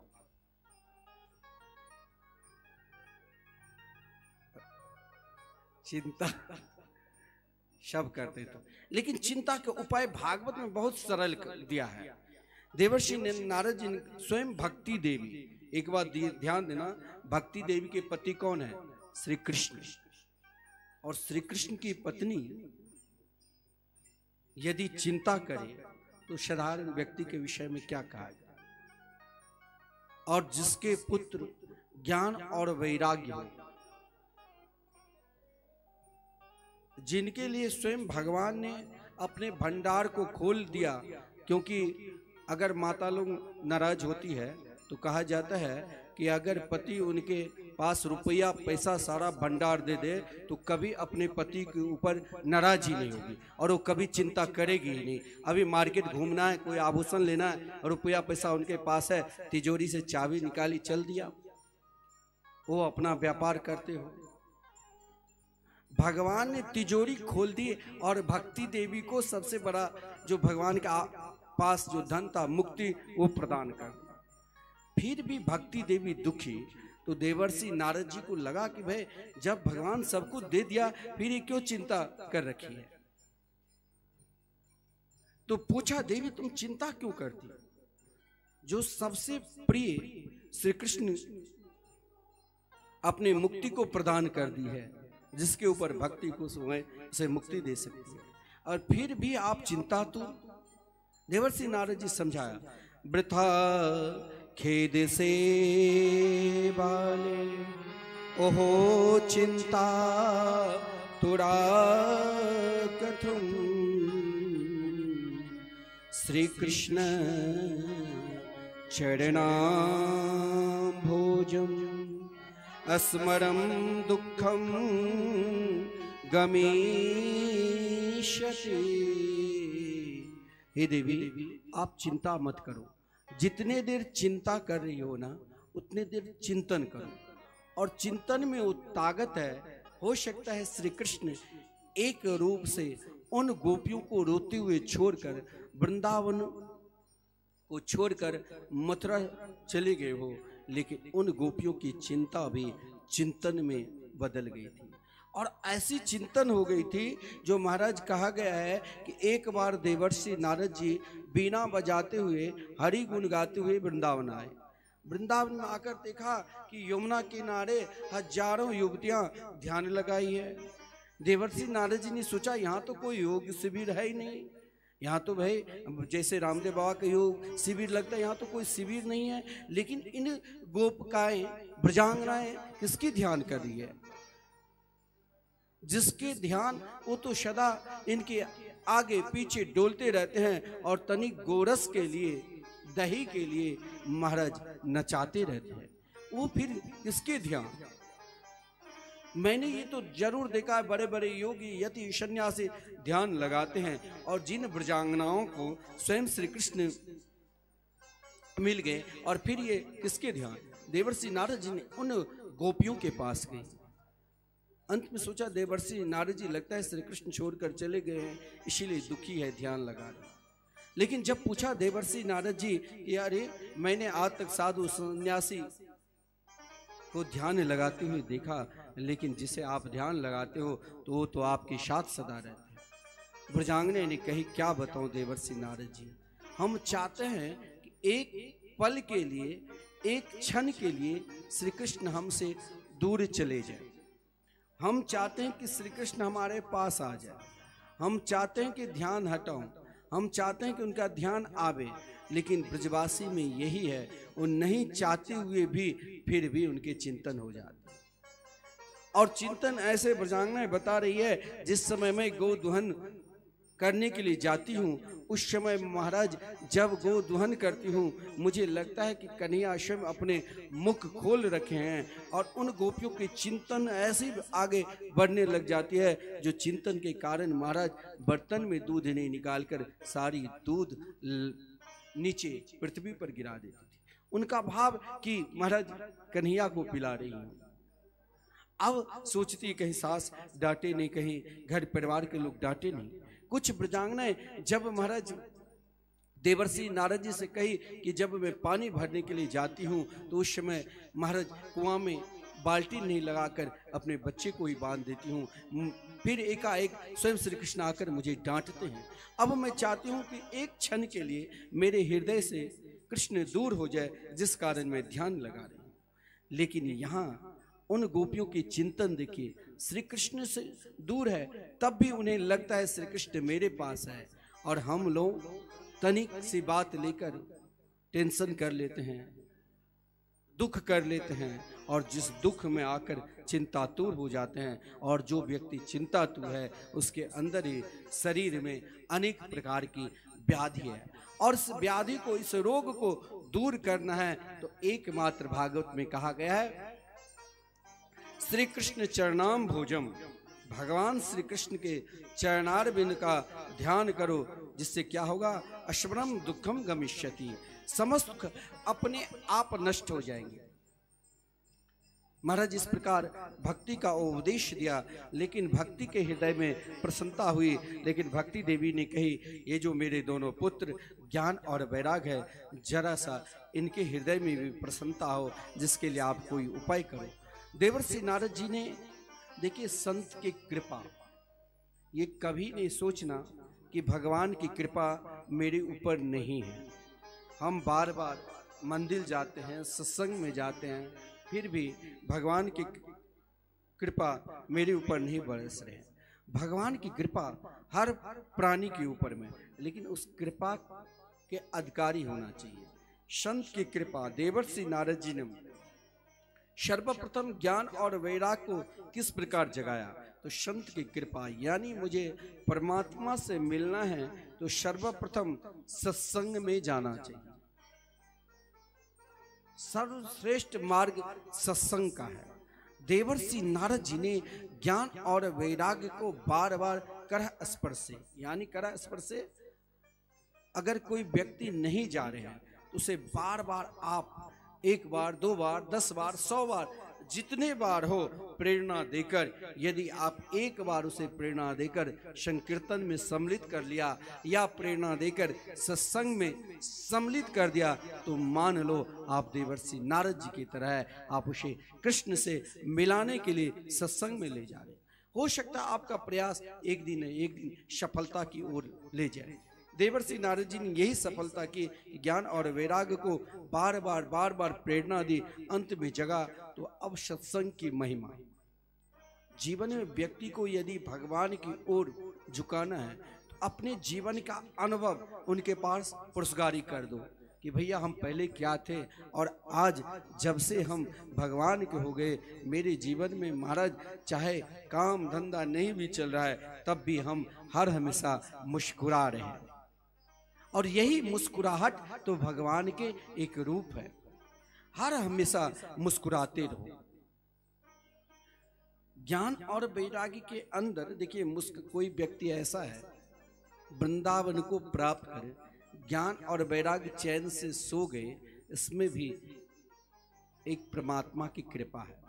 कोई व्यक्ति बहुत बड़े धनवान है और धन काफी है, लेकिन महाराज जब रात में सोने के व्यापार से आते हैं, दुकान से, फैक्ट्री से, ऑफिस से, तो महाराज हिसाब करते करते रात्रि के 12 बजे निकल जाती है, सोने का समय नहीं। अब सोने के लिए उन्हें क्या करना पड़ता है, तो नींद की गोली 2-4 खा लेता है। नींद की गोली खाना यानी मन का थप करना, हम बहुत टेंशन में हैं और नींद की गोली खा लिया, नींद आ जाएगी और टेंशन आप बढ़ा रहे हो। नींद की गोली एक क्षण के लिए मन को थप कर देगा, रोक देगा, लेकिन उससे और टेंशन बढ़ेगा। जो नींद की गोली खाते हैं महाराज, जैसे देखा ऐसी स्थिति अंत में हो जाते हैं जो एक पागल की तरह हो जाते हैं। यदि नींद नहीं आती है तो हमारे सदगुरुदेव कहा करते हैं कि आप भजन में मन नहीं लग रहा है तो आप उस समय हाथ में झोली माला ले लो और हाथ में झोली माला, एक माला जो ही राधे कृष्ण कृष्ण कृष्ण राधे राधे, राधे श्याम श्याम श्याम राधे राधे, हरे कृष्ण कृष्ण कृष्ण हरे हरे, हरे राम राम राम हरे हरे, सीताराम जय सीताराम जाप करोगे, मन लगेगा नहीं, अपने आप नींद आ जाएगी और फिर नींद की गोली खाने की जरूरत नहीं। तो शायद जिसका मन लग जाता है जहाँ, वहाँ चैन से नींद आ जाती है। ये चैन से नींद भी आ जाए तो समझ लेना परमात्मा कृपा, क्योंकि हम सोने वक्त भी बेचैन रहते हैं। शायद ज्ञान और वैराग्य को चैन से तो नींद आ गया, क्योंकि वृंदावन को जब प्राप्त किया तो ज्ञानी भी कृष्ण प्रेम में गोता लगाने लग जाते हैं और कृष्ण लीला को ढूंढने लग जाते हैं। और कोई कृष्ण प्रेमी मिल गया तो उनके साथ कृष्ण लीला के चिंतन करने लग जाते हैं। बड़े बड़े वैरागी भी अपने वैराग को छोड़कर कृष्ण प्रेम में गोता लगाने लग जाते हैं और वो भूल जाते हैं सर्वस्व। उनके हृदय में एकमात्र बांके बिहारी वृंदावन बिहारी दिखाई देता है। यही हुआ, ज्ञान और वैराग्य को वृंदावन को प्राप्त कर आनंद सुख मिला, चैन से सो रहे थे। देवर्षि नारद जी ने कहा तुम्हें चैन से नहीं, तुम्हें भक्ति की तरह अपने ज्ञान को ऐसा प्रेममय जगाओ कि समस्त प्राणी को जगाकर उनके हृदय में बैठो। जिस कारण देवर्षि नारद जी ने वेद वेदांत का अनेक प्रकार के ज्ञान करवाया, फिर भी नहीं जगे। यही होता है, हम भगवान के मार्ग पे जा रहे हैं या हम अपने कार्य कोई श्रेष्ठ कार्य कर रहे हैं, उसमें सफलता नहीं मिल रही है तो उसमें भी घबराना नहीं चाहिए। कोई व्यापार कर रहे हैं और व्यापार में सफलता नहीं मिल रही है, कोई विद्या अध्ययन कर रहे हैं, विद्या में सफलता नहीं मिल रही है, तो घबराना नहीं चाहिए, क्योंकि सबसे ऊपर है ना। कोई व्यक्ति बीमार है तो पहले गांव के डॉक्टर के, जो हमारे घरेलू डॉक्टर हैं, उसके पास जाते हैं। उससे नहीं होता है तो फिर बगल वाले कोई बहुत बड़े हॉस्पिटल है वहाँ जाते हैं, वहाँ भी नहीं होता है तो उससे बड़े जिला स्तर पर जाते हैं, वहाँ भी नहीं होता है तो फिर राज्य स्तर पर जाते हैं, वहाँ भी नहीं होता है तो केंद्र, फिर दिल्ली हम पहुँच जाते हैं कि बड़े बड़े डॉक्टर वहाँ होगा। उसी प्रकार कभी भगवान के मार्ग पर हम आगे बढ़ रहे हैं तो घबराना नहीं चाहिए। देवर्षि नारद जी ज्ञान, वैराग और भक्ति को समस्त प्राणी के हृदय में स्थापित करने के लिए संकल्प लिया, लेकिन देवर्षि नारद जी का प्रयास विफल हो रहा था। लेकिन देवर्षि नारद जी घबराए नहीं। जब जीवन में घबराहट आवे तो उस समय भगवान के चिंतन करने लग जाओ, संकीर्तन करने लग जाओ। देवर्षि नारद जी संकीर्तन करने लग गए और पुकारने लग गए, क्या हे प्रभु, जैसे एक किसान खेती करता है और महाराज वो खेती करते करते अनाज को खेत में फेंक कर आता है और विश्वास के साथ रहता है कि एक फसल एक दिन खिल। जैसे महाराज एक व्यापारी व्यापार उद्देश्य करता है, पैसा लगाता है, सफलता मिले ना मिले और वो भगवान पर विश्वास कर लेता है, वही मेरा सेठ है, वही साहूकार है। क्योंकि जब ने हमने अपने जीवन उनके चरणार बिंद में लगा दिया। देवर्षि नारद जी भी अपना प्रयास कर रहे थे और यही कहा, हे प्रभु आप मेरे लगन को मत तोड़ना, हम तो आपके हो गए। गोविंद स्मृया माशा, भगवान का स्मरण करने लगे और पुकारने लगे और क्या कहने लगे, लागी लगन मत तोड़ना हो, लागी लगन मत तोड़ना, प्रभु जी मोरी लागी लगन मत तोड़ना, प्रभु जी मेरी लागी लगन मत तोड़ना, हरि जी मोरी लागी लगन मत तोड़ना, हरि जी मेरी लागी लगन मत तोड़ना, लागी लगन मत तोड़ना, लागी लगन मत तोड़ना, हरि जी मोरी लागी लगन मत तोड़ना, हरि जी मेरी लागी लगन मत तोड़ना, खेती बुआई मैंने तेरे नाम की, खेती बुआई मैंने तेरे नाम की, खेती बुआई मैंने तेरे नाम की, खेती बुआई मैंने तेरे नाम की, तेरे भरोसे मत छोड़ना, मेरे भरोसे मत छोड़ना, हरि जी मोरी लागी लगन मत तोड़ना, हरि जी मेरी लागी लगन मत तोड़ना, प्रभु जी मोरी लागी लगन मत तोड़ना, प्रभु जी मेरी लागी लगन मत तोड़ना।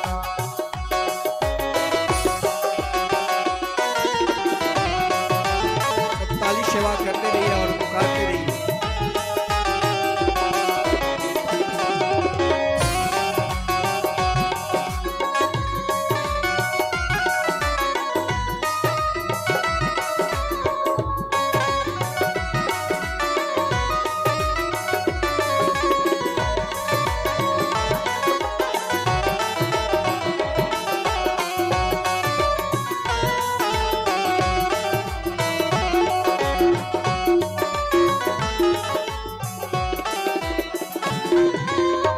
जल है गहरा नाव पुरानी, जल है गहरा नाव पुराने, हाँ जल है गहरा नाव पुरानी, जल है गहरा नाव पुराने, बीच भंवर मत छोड़ना हो, बीच भंवर मत छोड़ना, हरि जी मोरी लागी लगन मत तोड़ना, हरि जी मेरी लागी लगन मत तोड़ना, प्रभु जी मोरी लागी लगन मत तोड़ना, प्रभु जी मेरी लागी लगन मत तोड़ना।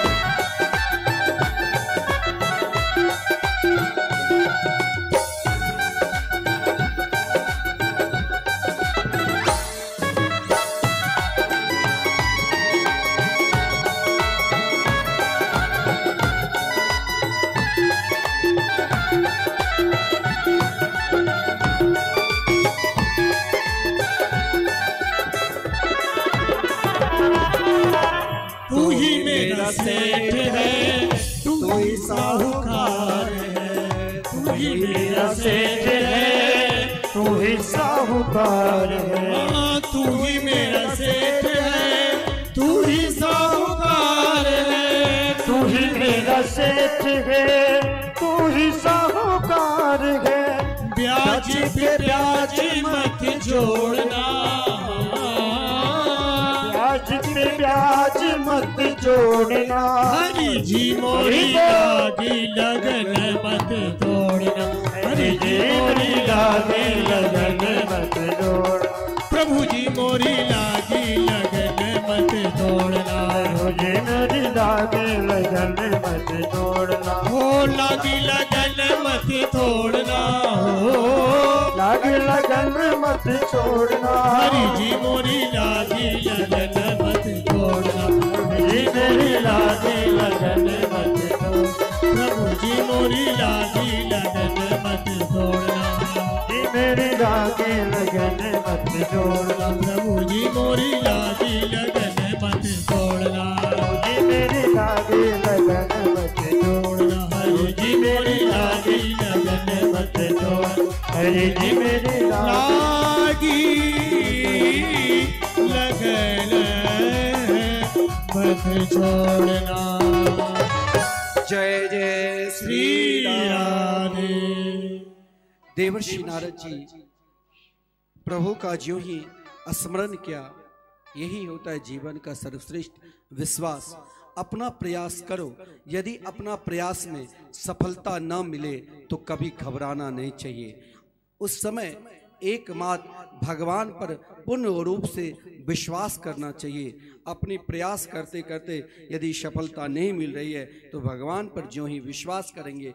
जैसे ही देवर्षि नारद जी ने अपना प्रयास किया, सफलता नहीं मिली, भगवान का स्मरण करने लगे और ज्यों ही भगवान का स्मरण किया, गोविंद स्मृयामाश, भगवान का स्मरण किया, तो महाराज उस समय आकाशवाणी हुई, एतद्दर्थे सुरस्य त्वं सत्कर्म समाचरे। हे देवर्षि नारद जी, यदि भक्ति ज्ञान और वैराग्य को पूर्ण रूप से आप कल्याण चाहते हो तो सत्कर्म करो।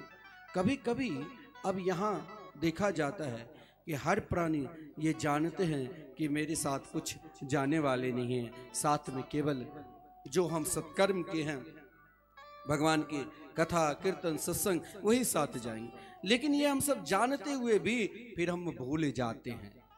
चाहे वो देवर्षि नारद जी जैसे समर्थशाली क्यों न व्यक्ति हो, वो भी भूल सकते हैं। उसे याद दिलाने के लिए कौन? तो महाराज आकाशवाणी तो कह दिया कि भाई सत्कर्म करो, लेकिन अब सत्कर्म क्या है इसका अर्थ आकाशवाणी ने। अब देखिए, भगवान यदि प्रेम करते हैं तो अपने परम प्रिय भक्त से, साधु संतों से कहा कि यदि मैं सत्कर्म के अर्थ बता दूं तो फिर जो मेरे आभूषण साधु संत है उसे कौन पूछेंगे। इसीलिए भगवान ने आकाशवाणी में देवर्षि नारद जी से कहा, ठीक है नारद जी, यदि आप भूल भी गए तो सत्कर्म का अर्थ एक ही बता सकता है, साधव साधु भूषणा। जाओ संतों के पास, संत ही भगवान से मिला सकते हैं, संत ही सत्कर्म का ज्ञान करा सकते हैं।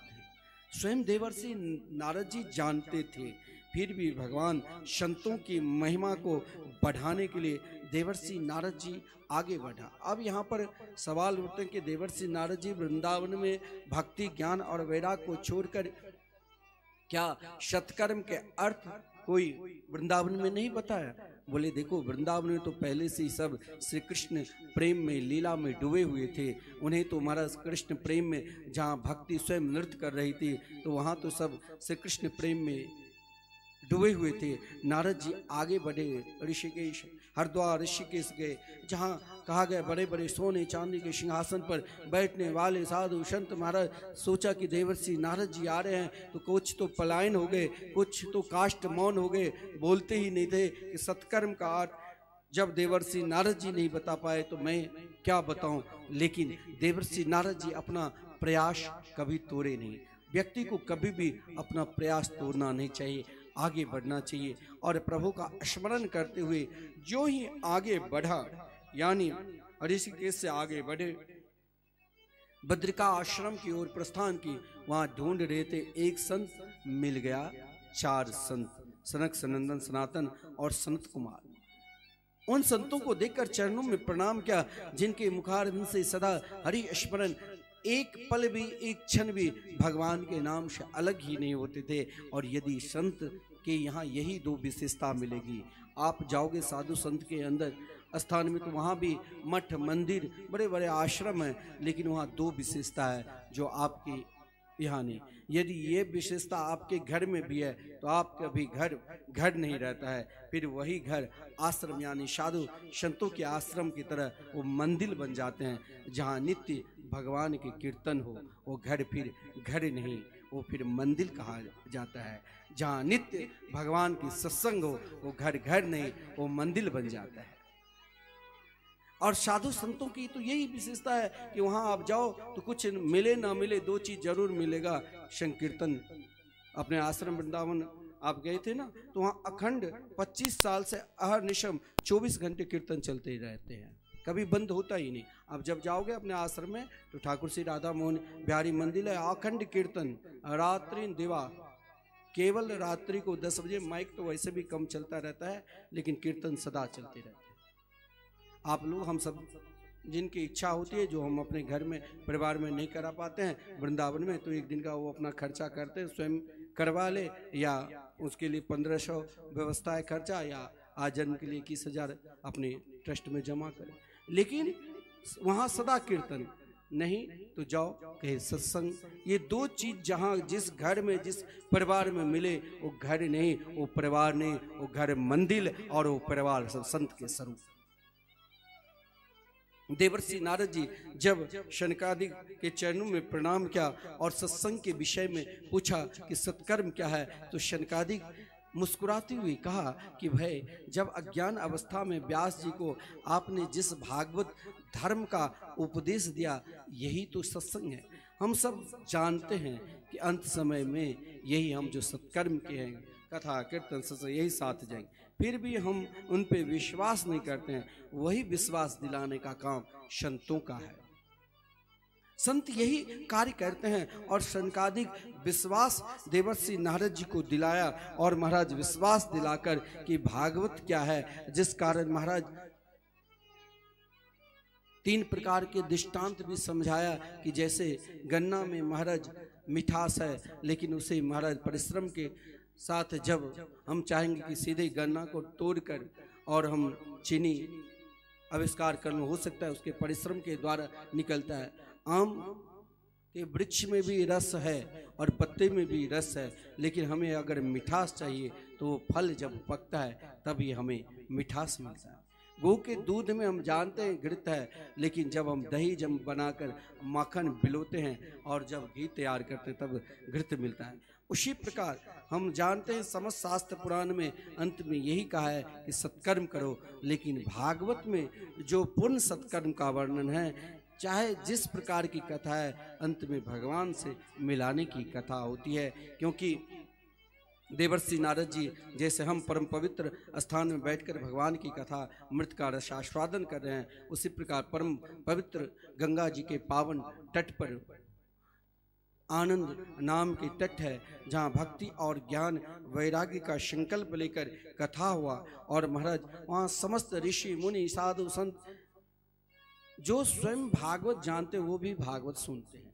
बड़े बड़े साधु संत महात्मा गंगा यमुना सरस्वती इत्यादि नदी एक ही शब्द कहा कि कथा हमें जीवन को कैसे बदलता है। शनकादिक प्रारंभ की और कहा सदा शिव्या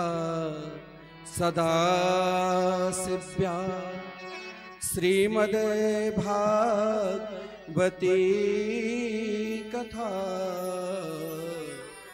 यस्या श्रवणं मात्रेण हरिश्चित्तं समाश्रये।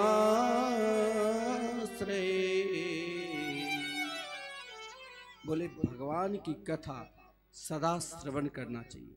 उससे क्या लाभ मिलता है? जो ही हम श्रवण करेंगे तो मेरे हृदय में भगवान विराजमान हो जाते। अरे हमारे हृदय में तो पहले से ही भगवान विराजमान है, फिर दूसरा भगवान कहाँ से? हमारे हृदय में विराजमान है, फिर भी हमारे हृदय में वो औषधि नहीं है, वो दवा नहीं है जिस दवा को खाकर हमें ये विश्राम मिले, सुख मिले और हम स्वयं पहचाने कि मेरे हृदय में भगवान विराजमान है। जीवन के लिए हर दवा के लिए कोई ना, हर बीमारी के लिए कोई ना कोई दवा है। किसी के सर्दी जुकाम है तो सर्दी जुकाम की दवा, पेट में दर्द है तो दर्द की दवा।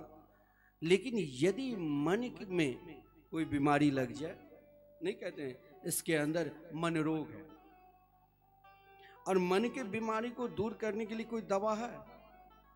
कहीं भी चले जाओ, भारतवर्ष के किसी भी स्थान पे यदि आपके कहीं किसी बात को लेकर शंका हो गई और मन में बीमारी लग गई, और उस मन के बीमारी के लिए हम ना जाने दिन में लाखों प्रयास करते हैं, कहीं हंस लेते हैं, कहीं गा लेते हैं, कहीं नाच लेते हैं, अनेक प्रयास करते हैं, फिर भी हमारे अंदर जो एक मन रूपी रोग लग चुका है, जिसकी कहीं औषधि खाकर भी दूर नहीं होता है, वही दवा भागवत हमें देते हैं। और वो दवा सबको खाना है ना। मन में यदि किसी प्रकार के महाराज तकलीफ है, दुख है, और दुख हो नहीं, और ऐसा कोई दवा मिले तो क्यों नहीं खाएंगे? सभी को खाना है ना, खाना है ना। एक बार तो हाथ उठाकर बोल दीजिए, सबको खाना। हाँ भाई, यहाँ तो सबको खाना है। तो ये दवा क्या है? यही है, भवोषधा क्षोत्र मनोभिरामात्। भागवत में कहा गया है कि मन के रोग को यदि दूर करना है तो एक ही औषधि है, सदा सेव्या श्रीमद्भागवती कथा यस्या श्रवण मात्रेण हरिश्चित्तम समाश्रयेत्। और उससे जो औषधि मिलेगी, दवा मिलेगी, वो महाराज हमारे मन का विश्राम यानी सुख प्रदान कर देते हैं।